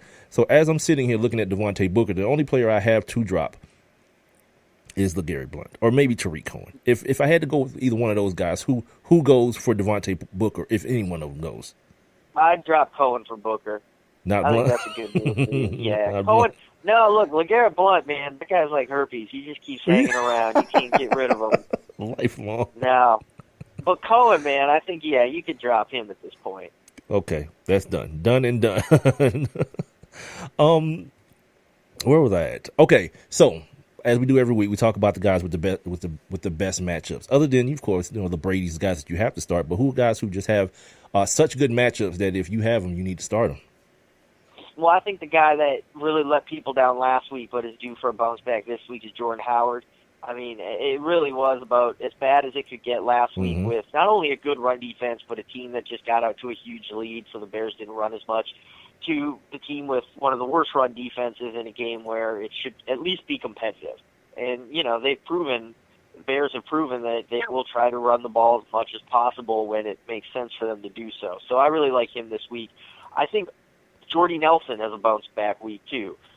He's obviously been terrible since Aaron Rodgers got hurt, but playing Tampa, we saw Julio just torch them last week. And I mean, Mohamed Sanu had a good game too. I'm not even counting the touchdown pass he threw. Like, they're just such a generous defense to receivers that I think this is the week where Devontae Adams I'd still put ahead of Jordy Nelson, but I do think Jordy Nelson comes through. And on the flip side, I like the Tampa guys. I think Mike Evans goes off this week. He probably won't quite do what Julio did, but I think this is sort of a similar thing where you have this guy who's been pretty good. He's getting his targets. His yards are okay. He hasn't blown up, though, like fantasy owners want. I think he blows up this week, and I think those running backs can do pretty well, too. And Bills-Patriots should be pretty fantasy-friendly. I think a lot of guys in play on both sides of that one, especially those Patriots running backs. I think they're just going to keep it going. Good for me, man. I felt like Ryan Fitzpatrick, in place of Jameis Winston, fell in love with Deshaun Jackson a lot, and my man Mike Evans wasn't really getting the job done. I don't know if that was the product of them just being a bad team and it being Ryan Fitzpatrick, but I felt like Deshaun Jackson, after having that slow start, he kind of picked it up a little bit with Ryan Fitzpatrick. Ryan Fitzpatrick. Was I kind of imagining that? No, well, I think the biggest thing with Fitzpatrick was that he fell out of love with Cameron Brate. Cameron Brate just disappeared. He's had one catch in 4 straight games and no more. So I think that's the guy who's going to be real interesting with Jameis back to see what he could do. But, they're obviously a different offense, but same elements and same skilled players. So it's just a matter of putting it all together for them. And we'll see what they can do this week. It's a great match against the Packers, so it should be up and down. I mean, the only worry is of course, the weather. Green Bay in December. You never know how it's going to be, especially for a Southern team. But for now, I think it's supposed to be pretty clear.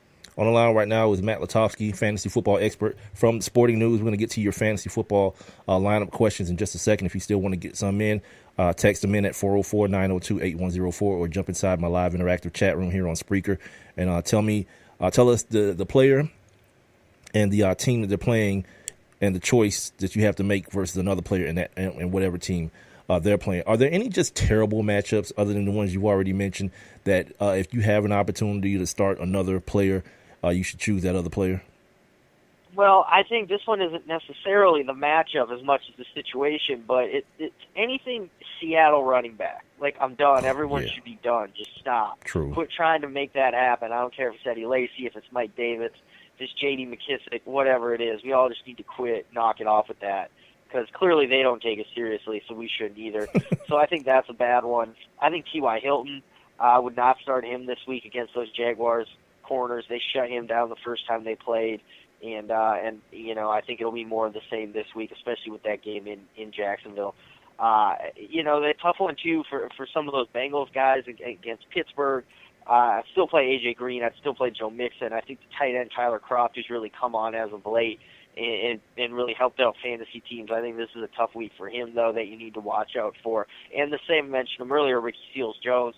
I don't think that's gonna keep going against the Rams. Last time those two teams played, the Rams shut them out, and I don't think it'll be quite that bad this time. But I do think that Rams defense gives them a lot of problems.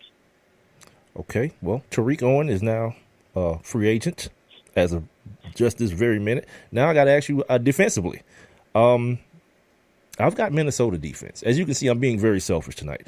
I've got the Minnesota defense, but they've got Atlanta this weekend. Atlanta's they've picked it up. They've kind of found that stride on offense, even though I know that Minnesota defense is good. I know Xavier Rhodes plays well against one Julio Jones as well. Should I stick with them? I'm looking at my free agent defenses right now. New Orleans is there against Carolina. I hate their offense. So I feel like that's a pretty decent play. I've got Chicago sitting here against San Francisco as well. What do you think? Yeah, I picked up Chicago in the hopes that C.J. Beathard would stay the starter. Now that Garoppolo's starting, I'm not sure if I'm going to use him. I'm not too excited about Minnesota this week, but I don't know if I'm that excited about either of those other two. I mean, the one thing I do like about New Orleans, they're at home in that dome, and when they played Carolina earlier this year, week 3, I believe it was, down here in Charlotte, they dominated them. So, I mean, I think New Orleans' defense is marginally better, but I don't necessarily know if I'd make that move. I'd have to look at their future matchups to see which is better. But, there are sleepers out there. I think you always want to target the bad quarterbacks. You want to target Tom Savage.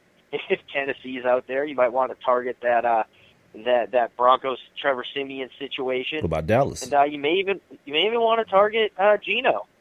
I mean, the Raiders have been really bad this year, but they got their first interception of the season last week. Jesus. And, going against Geno Smith, usually that was pretty fantasy friendly in the past. What about my man Dak Prescott? He's turned into just a guy. He's not as special as people thought he was.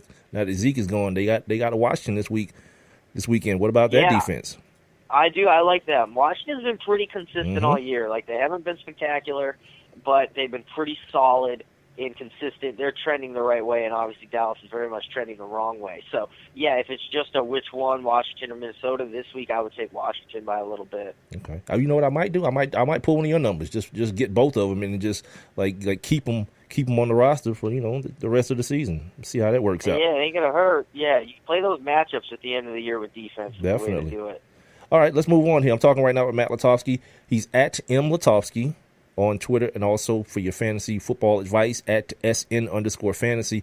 Let's move on to some of these matchup questions. First one, Tariq Cohen. Here we go. Tariq Cohen, who I don't have anymore, versus the 49ers or Christian McCaffrey, who I do have at New Orleans. Yeah, I mean, that one's got to be McCaffrey. It comes down to touches. I mean, the 49ers is a fantastic matchup, and I wouldn't be surprised if, Cohen had that touchdown kind of thing he does every several weeks. But nonetheless, I mean, just the odds say McCaffrey in a landslide because he gets touches regularly. I know he's got a little bit of a shoulder thing that they were talking about after practice that, going to have to watch going into the weekend. But as long as he's active, that's a good matchup for him. I think he should do pretty well. Here's one that may feel like a no-brainer, but I don't think it is. Ben Roethlisberger on the road at Cincinnati, or Matt Ryan versus that Minnesota defense that we talked about earlier. No, that's a tough one. I mean, I think we got those two ranked pretty close, around back-to-back. It's not a good matchup for either. It's tough. Normally, in a situation like that, I would just default to the home quarterback. Right. That said, though, I do think Roethlisberger has higher upside. I think he has a higher ceiling.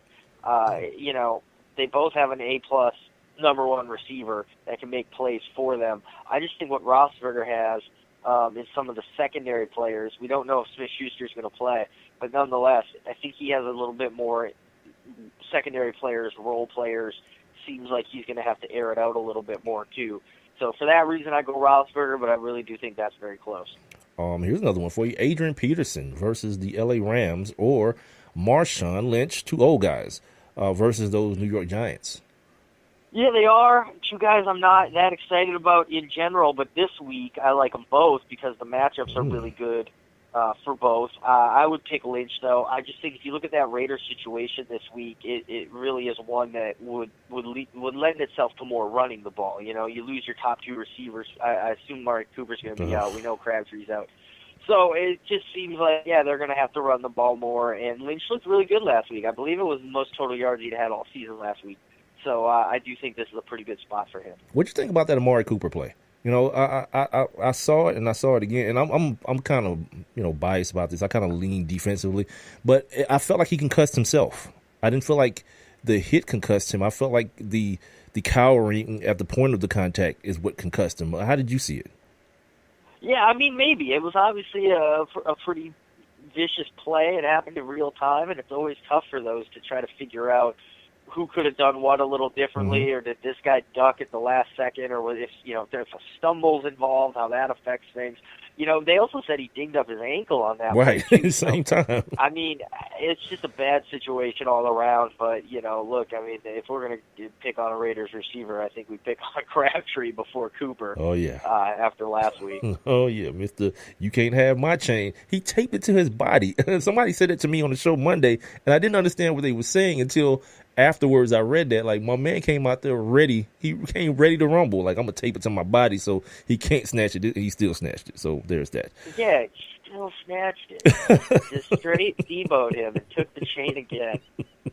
Yeah. Oh, that dude Talib, boy. Where am I at here? Oh, here we go. Rashard Matthews of those Tennessee Titans versus the Houston Texans, or Robert Woods at Arizona. Well, I mean, I'd be pretty surprised if Woods played. They said that injury was a multi-week injury originally, so I think that Matthews missed last week too. So that might be a situation where it might have to be option C. But I would definitely expect Matthews to play over Woods. So I think that decision will be made for that person. Got a couple more minutes here with my man Matt Lutovsky of the Sporting News. He is a fantasy football expert. On Twitter, he's at @mlutovsky or at @SN_fantasy. You can still get your questions in. I got a couple more minutes at 404-902-8104. Text them to me. Alfred Morris versus Washington, or McKinnon, kid from Minnesota, at Atlanta. Yeah, that's a tough one because, like I said, I kind of see Robert Smith rising there in Washington. Obviously, Latavius Murray's been that guy the past couple weeks from Minnesota over McKinnon. But I do think McKinnon, he still gets his touches, and he could still be the guy for them and just as easily have a bigger week than Murray in any given week. So I do like McKinnon by a nose there. But that's a real tough call. That Dallas running back situation is really tough to figure out right now. Yeah, their whole offense is in the trash right now. Is this the kid from the Jets, Robbie Anderson, versus Kansas City? Their secondary is garbage for the most part. Or Michael Thomas versus that Carolina secondary. Yeah, I mean, obviously Robbie Anderson's been really hot lately, scoring all these touchdowns. Mm-hmm. I think he's legit. I don't think it's just a fluke. But that being said, I do think Michael Thomas is safer. He's the higher floor. Anytime the Saints are at home, they're usually better too. And Thomas is another one of these guys that he's been good pretty much all year, but he's still been a disappointment. He hasn't been great. And it just feels like a matter of time before he does have that huge game. I don't know if it'll be this week because, it's a little bit of a tough matchup. But, look, this is the same Panthers team that Robbie Anderson just burned for a huge game. So I think you gotta play Thomas there. All right, and finally, the Golden Tate at Baltimore, or Allen Hurns versus the Colts. I think that's Tate. You know, he obviously was slowed down last week by that Vikings defense, but he still overall gets his targets. He gets his yards after a catch. He does all his little things. So I do like him this week, even though it's a pretty tough matchup. There it is. Matt, as always, I appreciate you, brother. Enjoy the rest of your week, man. And you know what? I'll probably be hitting you up because I got some decisions to make on my team, and I don't want to just bore everybody with them here on the air. But I'll probably be hitting you up to get some more of your expertise from you, my man. All right, man, no problem. All right, have a good one. All right. Yeah, you too. That's Matt Lutovsky, man, my fantasy football expert from the Sporting News. You guys, make sure if you got any more fantasy questions that you didn't get in on today's show, you hit him up at Lutovsky, MLutovsky, or you can also hit him up on SN for Sporting News _fantasy. I have a couple things I wanted to bring to you guys' attention before I take this break here in about 5 minutes. I saw some crazy ass things while I was doing my reading today. I think I've mentioned this before though. The smart condom. I've mentioned that, right? The condom that it apparently tracks. It tells you if the other person has an STD. Oh, let me try to find it here. It's weird, and it's really not even a condom. If you read it, it's not even a condom. Okay, so the first smart condom collects data during sex to show men if they're good in bed. A British company has released the first pictures of a smart condom, which collects very intimate data about the sex life of anyone brave enough to wear it. The device is called the i.con and can detect STIs, sexually transmitted infections, maybe, as well as sending data about a sex session straight to the wearer's smartphone. So, I guess you get graded, you get like an A through F maybe, and it goes to your smartphone like it was whack. It was grade A. That's wild. Yeah, that's for the bros, man, especially the young bros, man. That could ruin your whole life. Somebody just look you up like a profile of you, like, oh, this dude was whack. You got the whack ping. Anyway, the condom firm said its invention would help men see how they stack up to other people from around the world. It also lights up during sex. Now, like I said, you've actually got to wear a regular condom with it for it to be safe sex, because this is more of a penis ring. It's a ring that goes like on the base of your joint. From what I'm reading, they don't have pictures, by the way, so I'm kind of just putting this all together through the words that are on the page. It's waterproof, of course, should be, and features a band that's extraordinarily flexible to ensure maximum comfort for all sizes. I guess they got to appeal to the bros too. They're claiming that over 900,000 people have already written to express interest in the gadget. I can see that, because people, like, it's 2017. Everybody want to broadcast everything until it ain't worth broadcasting. Yeah, you get embarrassed. It's a problem. You want to sue the damn company. On the other side of that, we're on the same side of it, I guess. Shout out to England, because in England, to make sure that your smart condom is reading good rating and rating you well, they're not selling Viagra over the counter in England. Shout out to them. Yeah. In England, men will no longer be required to have a prescription to obtain the impotence drug Viagra, and will instead be able to buy it over the counter at pharmacies. It will be up to the pharmacist. This is weird. It will be up to the pharmacist to judge whether men over the age of 18 can safely be sold the little blue pill. How are they doing that? Excuse me. How are they? Like, what are they going? Oh, I guess because like Viagra can give you like heart attacks or something, because it's your blood. It does stuff to your blood pressure, so they got to take your blood pressure and things of that nature.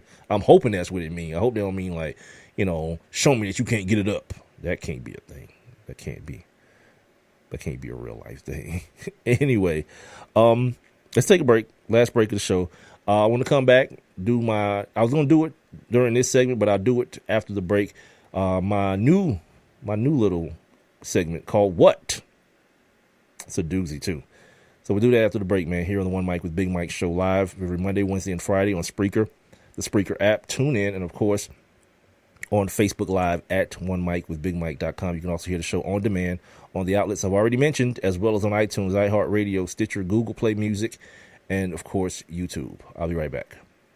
I have one question for you. Do you or someone you know run a business that could benefit from additional exposure? The One Mic with Big Mike show is currently taking on new sponsors and advertiser. One Mic with Big Mike is currently syndicated across 8 different online platforms, and your company's name could be heard and seen across all 8 as well. Let's get to work. Please send all inquiries to Mike at onemicwithbigmike.com. Thank you for listening. Thank you for your continued support. All I need is one mic.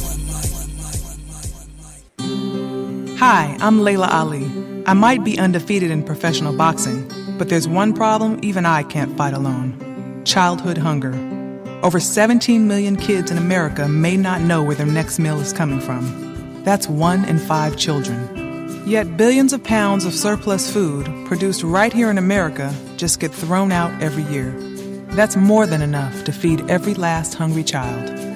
That's why the Feeding America nationwide network of food banks gathers surplus food and gets it to hungry kids before it goes to waste. But they can't do it without your help. Join me in supporting Feeding America and your local food bank by going to feedingamerica.org. Together we can knock out hunger. Together we're Feeding America. To help solve hunger in your community and to find your local food bank, visit feedingamerica.org. Brought to you by Feeding America and the Ad Council. And now back to One Mic with Big Mike. And here we go.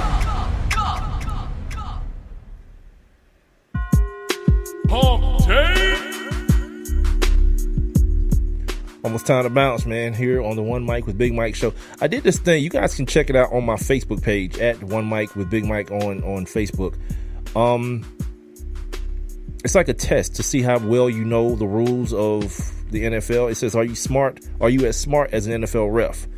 And it says, go ahead and try it. It's via ESPN.com, but I put it on my Facebook page to give people I only got 2 out of the 6 questions right.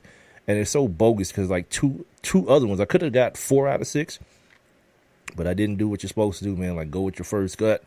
I tried to get too tricky with it. Ended up being 2 out of 6. A couple other people posted their scores, 3 out of 6, 4 out of 6.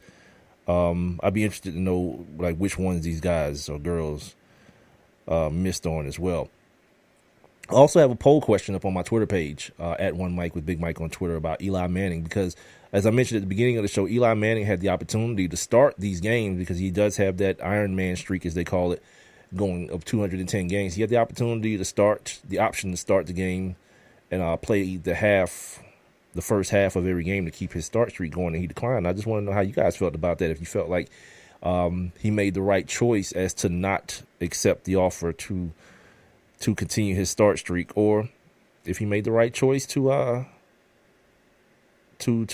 just go ahead and go to the bench. He's the poll is on my Twitter page at One Mic with Big Mike. Let's talk some NFL, since we kind of hit back on that real quick before I get out of here. I was going to talk about this Matt Lauer situation earlier. I was going to ask my man Matt about it, but it slipped my mind. But yeah, this is kind of, powerful white men, beware. Just beware. Actually, no. I meant to talk about this NCAA stuff with these coaches, these coaching moves and stuff. Harbaugh. People are saying that Harbaugh. You heard me talk to Bill Bender about this a few weeks ago. Harbaugh, the what is it called, honeymoon period might be over for Harbaugh up there at in Ann Arbor, because he's only 1-5 against his 2 rivals, Michigan State and Ohio State, and that's what he's pretty much there to do. He might end up with another 4 or 5 loss season this year. He can't seem to find a quarterback. One of his quarterbacks, the kid Speak, he's transferring. Like now, he's already claimed he's going to be a grad transfer. So that's happening. Out there in Tennessee, who does Harbaugh? Harbaugh has like a Mr. Burns button, like from The Simpsons. You got the button under the desk where like you fall through the floor and it's like hungry sharks up under there. Yeah, that dude is a weirdo, man. We used to call him the bug-eyed weirdo at the station, at the show I used to produce.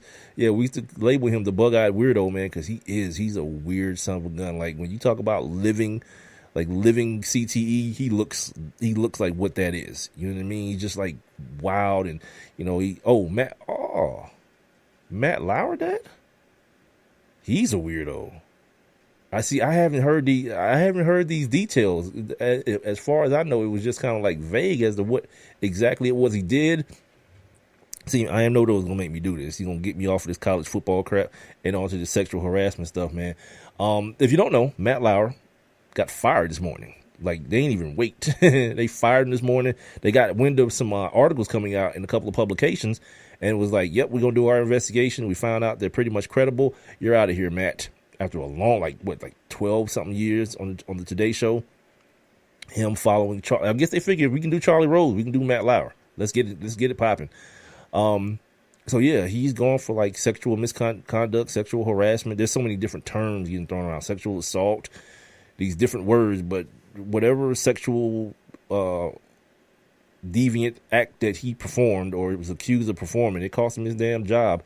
And like these powerful white boys, upper 50, 60, 70-year-old white dudes that's lording over these females at these workplaces, they getting it. I had a conversation with my man, DeMario, the dude. Y'all hear him on doing like all the voice stuff for the show. We talked the other day about this kind of stuff, man. And the point that I brought up to him is like this right here in America is rich white men's worst fear. You know what I mean? That a group of people who have been marginalized, who have been oppressed by them, finally find power in some form, finally find power over them, and then have the ability to use it. That's what's happening right now. That's why every time one of these women say something, you believe them, or the press believes them. They end up believable because there's been this paradigm shift now, where it is no more like, okay, if this happened to you, prove it. No, most of it is like, yep, we're going to go ahead and believe these women. And I think a lot of that is a fallout from the fact that this orange bastard is in the office. You know what I'm saying? Like he is the proprietor of, when you're a star, he just let you do it. Now look what's happening. They got a bruh in there, that cat in Congress, Connolly, of course, because, they got to meet the quota. There's got to be like one colorful figure in this thing. I'm not even counting Bill Cosby, because that happened a while ago. But in this round of sexual harassers and abusers and assaulters or whatever they're called, misconductors, they got one bruh in there. They got your man Barney, or Bernie, whatever his name is, Barney, the cat from Minnesota. He's a Jew, so they got the minority quota in this. But it's just irrationally the white boys outnumber this thing. They getting busy. They grabbing asses. They getting creepy. A button that locks the door. Shout out to him for that. Damn. That's top notch weirdery, dude. Like imagine that sound. Imagine that feeling. If you're a woman, you walk into a dude's office to ask him a question about something. You hear click click behind you. Like, hold on, bro. What's going on? What's about to happen? Like, yeah, you gotta feel some kind of way, man. If you're a woman, but yeah, that's what's happening right now, man. There's a power dynamic going on right now. It's one of those things that I've always talked about. White men being feared. That's why there's still so much racism, and like the stuff that you hear that police talk about. I was afraid for my life because he's a black dude. White people fear. White men in particular fear that the people that they've ished on for so many years finally finding some power means bad news for them, and we're seeing the result of that right now. Speaking of that, y'all saw LeBron get kicked out of the game last night? I know I'm kind of jumping around now, but these things are coming up because they kind of run parallel. He got kicked out of the game, and apparently the reason he got kicked out of the game instead of just being given one tech, because the little bitty white boy referee was like, he ran up on me aggressively. This big black dude ran up on me aggressively. I'm like, damn, if he was the police and had a gun, LeBron would be dead. You know what I mean? Like, damn, dude. Come on, man. It's like, we've seen this before with LeBron too. Remember that lady was like heckling LeBron on TV, and then like he turned around and looked to see who was saying all this stuff to him, and she like cowered down in fear. And I'm like, come on, bro. What you think he gonna do to you on the basketball court in front of like 45,000 people, or how many other people in the basketball arena and on TV? What you think he gonna do to you? It's just so weird. I don't know, stupid. But anyway, yeah, LeBron in a blowout win against the Miami Heat, his former team, he got kicked out of the game for the first time in 15 years. He got kicked out of the game because he felt like he got fouled, and he went off on the ref a little bit. Like it's done. If you're a superstar, you kind of make your point known so that you get a couple more calls close calls, borderline calls as the game goes on. That didn't happen to LeBron. He got his ass thrown out the MFing game. So shout out to that scary ass referee, man. You know what I mean? That PAN referee. Back to this college football stuff. Yeah, Matt Lauer's a creep, man. I wonder who's next. I put it on Facebook the other day. Like, who would you be surprised? Like, who would surprise you at this point if they got pinched for some sexual misconduct stuff? I don't see it. I don't see anybody. You know, but like you and myself, if somebody came out and was like, you know what, when I was working with Mike at this place 12 years ago, this happened. I'd be like, wait, did it? I probably wouldn't remember, but I don't know that I'd be able to like strongly deny it. You know what I mean? Like, yeah, man, back in radio back in the day, it was kind of a thing. You know, it was kind of like a wild thing that was going on, and you know, I never did believe in like, you know, ishing where you eat though. Many people did though. They tried to like bang coworkers and stuff, but that wasn't my move. There was too much outside stuff to be getting into, to be trying to come in and see a broad the next day at work. You know what I mean? Anyway, Mike Gundy. Back to this college football coaching carousel. He met with the University of Tennessee and turned them down. No duh. You know what I'm saying? Nobody trying to mess with that stuff after what happened to this kid, this dude, Shiano. But the thing he's going to do, yeah, exactly. Well, man, I am no duh, so he wouldn't be surprised about no damn body. Yeah, dude. Yeah, he's right. At some point, based on what you're finding out, man, like sexual harassment goes a long way, B. There's a long list of things you can do to get yourself caught up in that. And like, as a dude, you sit there and like, damn, is that sexual? Yeah, you don't even know until you get popped for it. And these dudes are getting pinched, boy. And I think part of the thing is too, by the way, is like the dudes who did it like habitually. You know what I mean? Like you keep messing with these bras, and people know that you're doing it. Not just you doing it in a playful way, but you're doing it because you have a certain stature, and you do hold a certain level of power over these women. Like, that's the thing, because that's the other thing I was talking to my man DeMario about. Like, these dudes are weirdos, man. Like he's talking about Louis C.K. is beating it into a plant in front of women. It's like, first of all, like, how does that get you aroused?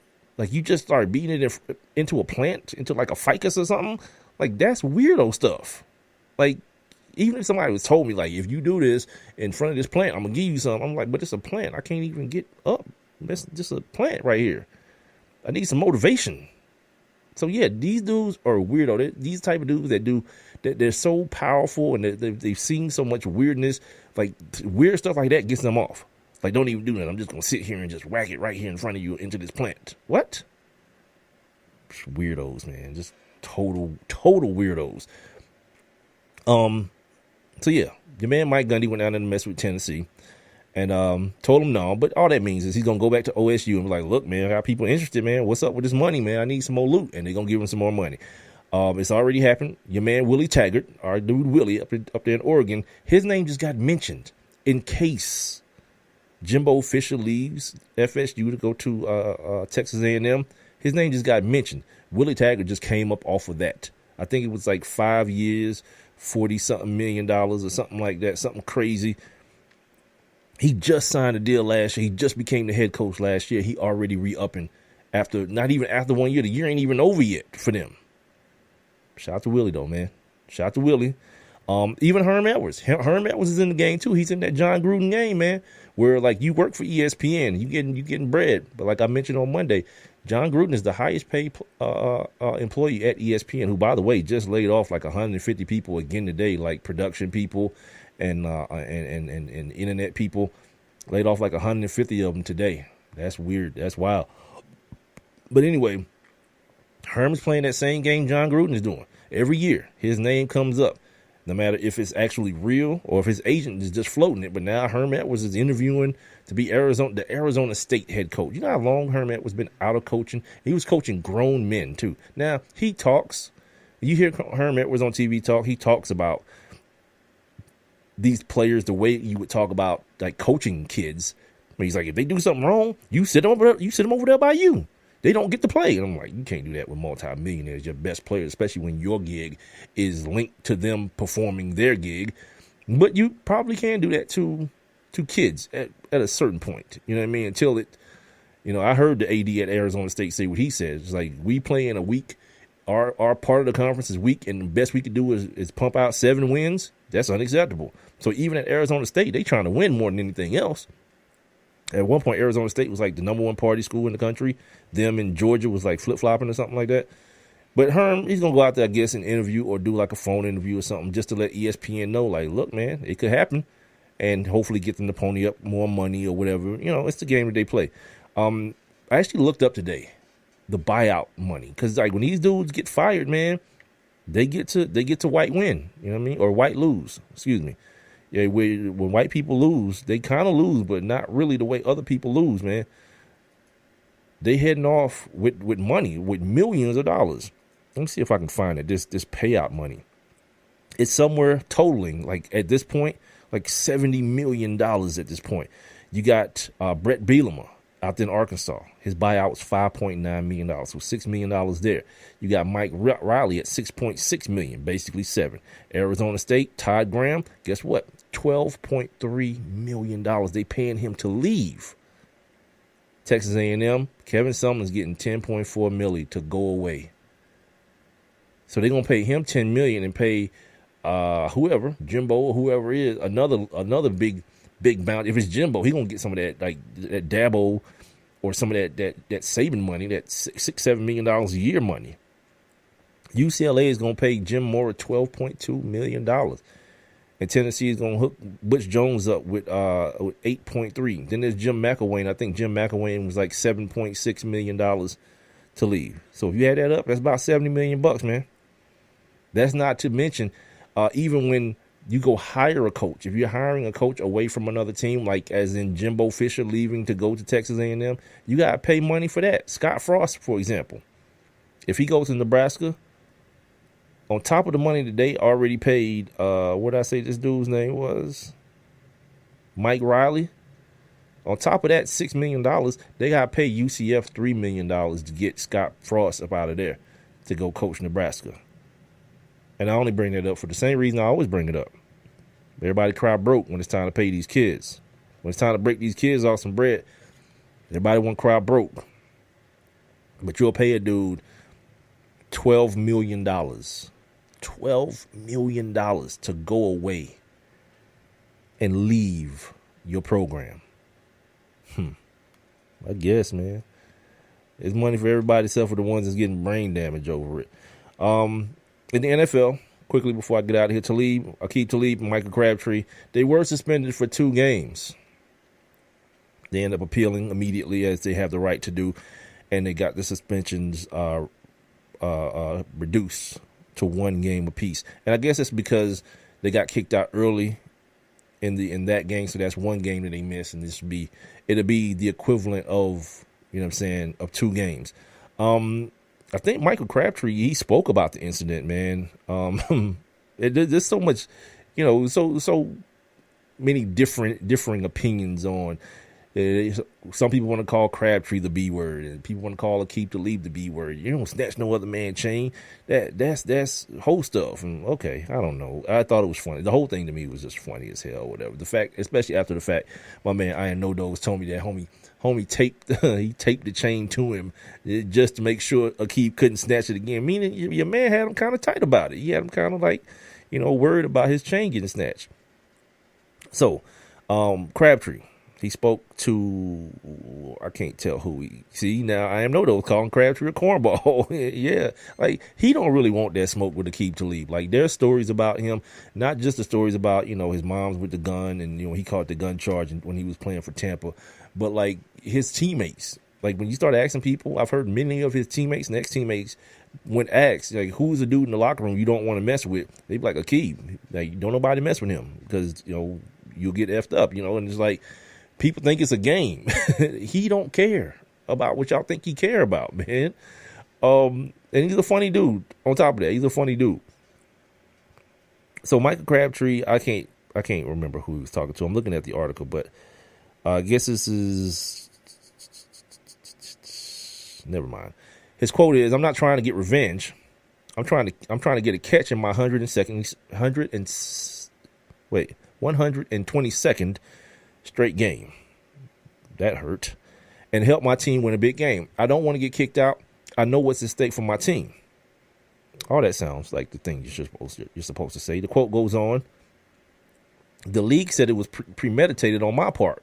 Well, I mean, I guess kind of when they figured you taped your chain to your body, that kind of sounds like you was expecting to do something out there. Not to mention the fact that you punched Chris Harris in the stomach on tape. People saw that as what actually sparked off everything. You gut punched Chris Harris, and Aqib Talib found it out. Saw that as an opportunity to snatch a chain for the second year in a row. And he told you he was going to do it every time he saw you. He told you he was going to do it. That's why you taped it. The video is on. I got the video of Aqib Talib last year, or it was still this year, but last season, saying that he was going to snatch this dude's chain every time he saw him.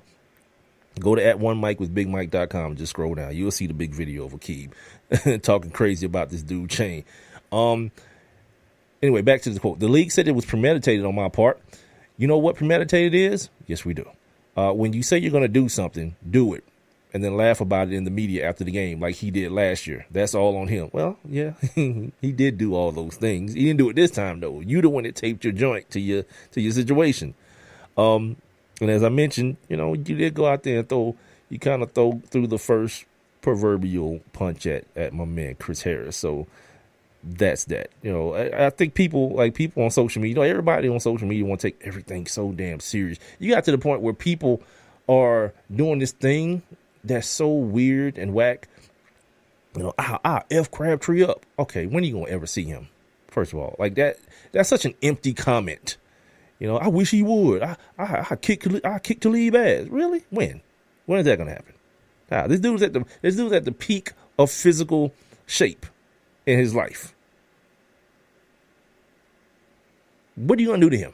What do you think you're gonna do to him? Everybody's so tough. You know what I'm saying? Everybody's so tough on social media. You see Aqib Talib, man, you ain't gonna do a damn thing. Damn thing. This is why, and also, I'm gonna say this. This is why, when these dudes get in trouble at these clubs, like how Dennis Schroeder got in trouble right before the season started, because he had to put hands on some dude at the club, or when Darrell Reeves, when his boy Debo, this dude outside the club, knocked him out. Like, this is why I don't side with the person who got the hands put on them. Leave these people alone. I would be willing to put money that, like, Dennis Schroeder or Darrell Reeves, they didn't go to nobody's club thinking I'm gonna knock somebody out tonight. No, they went to have a good time, sit their ass in VIP, drink a little bit, and turn up a little bit. But then somebody, y'all know who y'all are. Got to be like, F that, man. F that N-word. I got money, too. And then start doing your thing. You get a little bit of that Henny in you, and you want to start doing that. And then the next thing you know, you all on TMZ acting like the victim. Nah, man. Keep being hard. Keep doing that. You deserve to get, yeah. Exactly. Everybody do got a plan until they get punched in the damn mouth. Shout out to Mike Tyson. Shout out to Iron Mike. Yeah, man. I know those. You're right. Everybody get them Henny muscles in them, them Ciroc muscles in them. And then the next thing you know, you sitting around somewhere bleeding on camera, get interviewed by Harvey Levin or something. Nah, man, calm your ass down, man. Yeah, these dudes, I don't believe these dudes are going out to these establishments looking for problems, man. But when they find them, and you end up like back in the day when Charles Barkley threw that dude through that plate glass window and then told him, yeah, it's because I got lawyers to fight the case. Think about that. You might say you got money too. They money real long. They got good lawyers. I almost said something that was racially insensitive about lawyers. Y'all know where I was going, but I ain't say it though. See, I caught myself. What time is it? Got a couple minutes left here in the show. One last thing we haven't talked about. Colin Kaepernick in a while. Well, I didn't do a show last week, but Colin Kaepernick had made an appearance. And this is not really a Colin Kaepernick thing. Other than a couple things. Rashard Matthews, this weekend is the NFL's My Cause, My Cleats weekend, where you get to wear the custom cleats with whatever organization. He's dedicating his cleats to Colin Kaepernick and his Know My Rights camp. So shout out to Rashard Matthews of the Tennessee Titans for that. But in a bigger story, there's already dissension amongst these players, these protesting players, as to what's happening, what the league is doing, and what's being expected, what's being asked of the league, as it pertains to these social injustice issues. Eric Reed, you guys know Eric Reed, the 49ers player, Colin Kaepernick's homeboy. He was the first person to kneel with Kaepernick. He says that Malcolm Jenkins of the Eagles and recently retired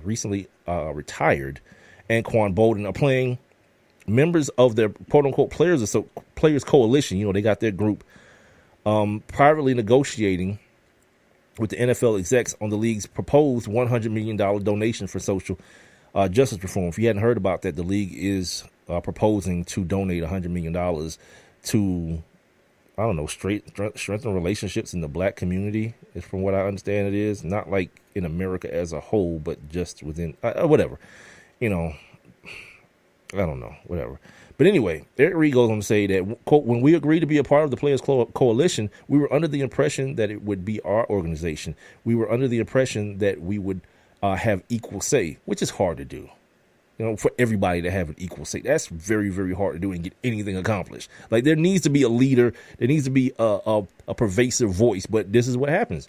You get these alpha personalities, and everyone has their own tentacle as far as their own issues are concerned. Remember I was talking about this when people started wanting to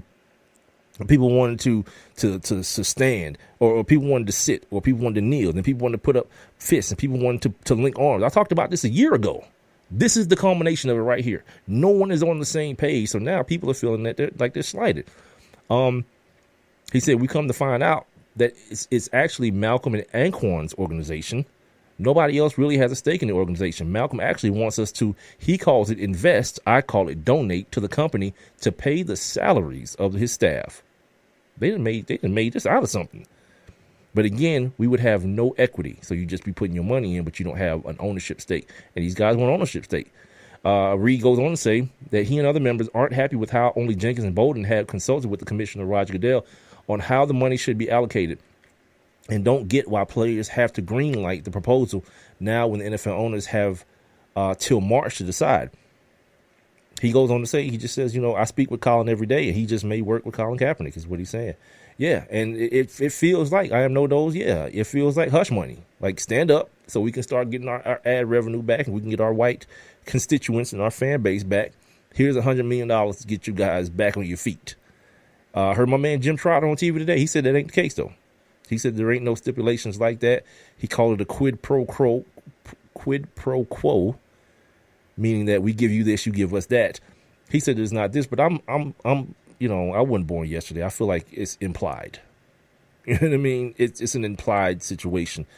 But here again, man, it's a weird situation where, something that started with such direction and such, such a purposeful way has now just turned into like, I want to do this. Well, I want to do this, and I want to do this, and everybody want to do their thing. And there are certain people who obviously have the ears of owners and Roger Goodell and these people. Now, to Malcolm Jenkins's point, and me saying I heard from Jim Trotter on TV earlier, he said Malcolm Jenkins said everybody's on the conference call, and he always asks people on the conference call if this is okay with you. If there's anything anybody wants to add or any on those things. See, that seems kind of unlikely to me. And I don't know how many people on this conference call, but that seems kind of unlikely because that's the way that nothing ever gets done. Like, let's say you got a room full of, 25 people. Not that many people, 25 people. But in a situation that's this complex, of course, everybody's going to have something different to say. This is why, like, at some point, man, people gotta understand, like, you need to have a voice, and everybody may not be happy with the final decision, but you can't waste time asking for every single person's opinion because so many times people have their own personal agendas as well. Yeah, good luck. That's why, man, when people just start talking about these dudes need to just play football, this is why this feeds into that, because of course they got the right idea. It sounds good until it's time to execute. All this stuff sounds good until it's time to execute. It went from one man in Colin Kaepernick saying, you know what, I got $1 million. I'm gonna try to help as many people I can with this $1 million that I got, to now people getting $100 million from these owners who I don't see these billionaire owners as people who are giving anybody $100 million. If anything, somebody give you $100 million or something, they want a certain level of control as well. I don't know, man. I hope these dudes just don't get duped, but it feels like they are. Eventually, they will end up getting duped and being very disappointed in this, especially how quick people just come up with $100 million. They weren't even that quick to come up with money when it's time to save people's lives from CTE. But anyway, man, that is going to do it for the kid here on the Hump Day edition of the One Mic with Big Mike show. My man, I am No Dose. Appreciate you, man. All the folks that checked in here on Facebook. I can't get back to it in time, I don't think. But you know who you are, man. I appreciate y'all hollering at your boy, man.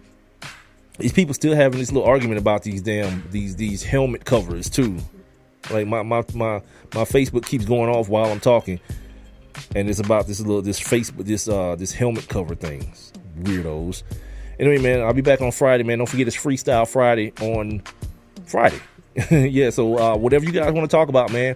You know, I'll be doing my reading and whatever, and I have my topics and all those things. But it's about y'all, man. 404-902-8104. You can text me whatever subject matter you got on your mind. It don't just have to be sports. It could be anything, man. You can also jump inside the chat room and make it a little bit more interactive, have a little bit more back and forth about it. Or you can catch me right back on Facebook Live again at One Mic with Big Mike.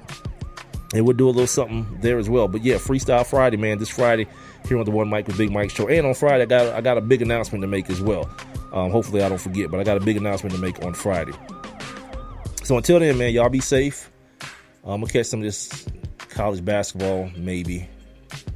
We got the Warriors and the Lakers tonight. I'm going to check that out as well.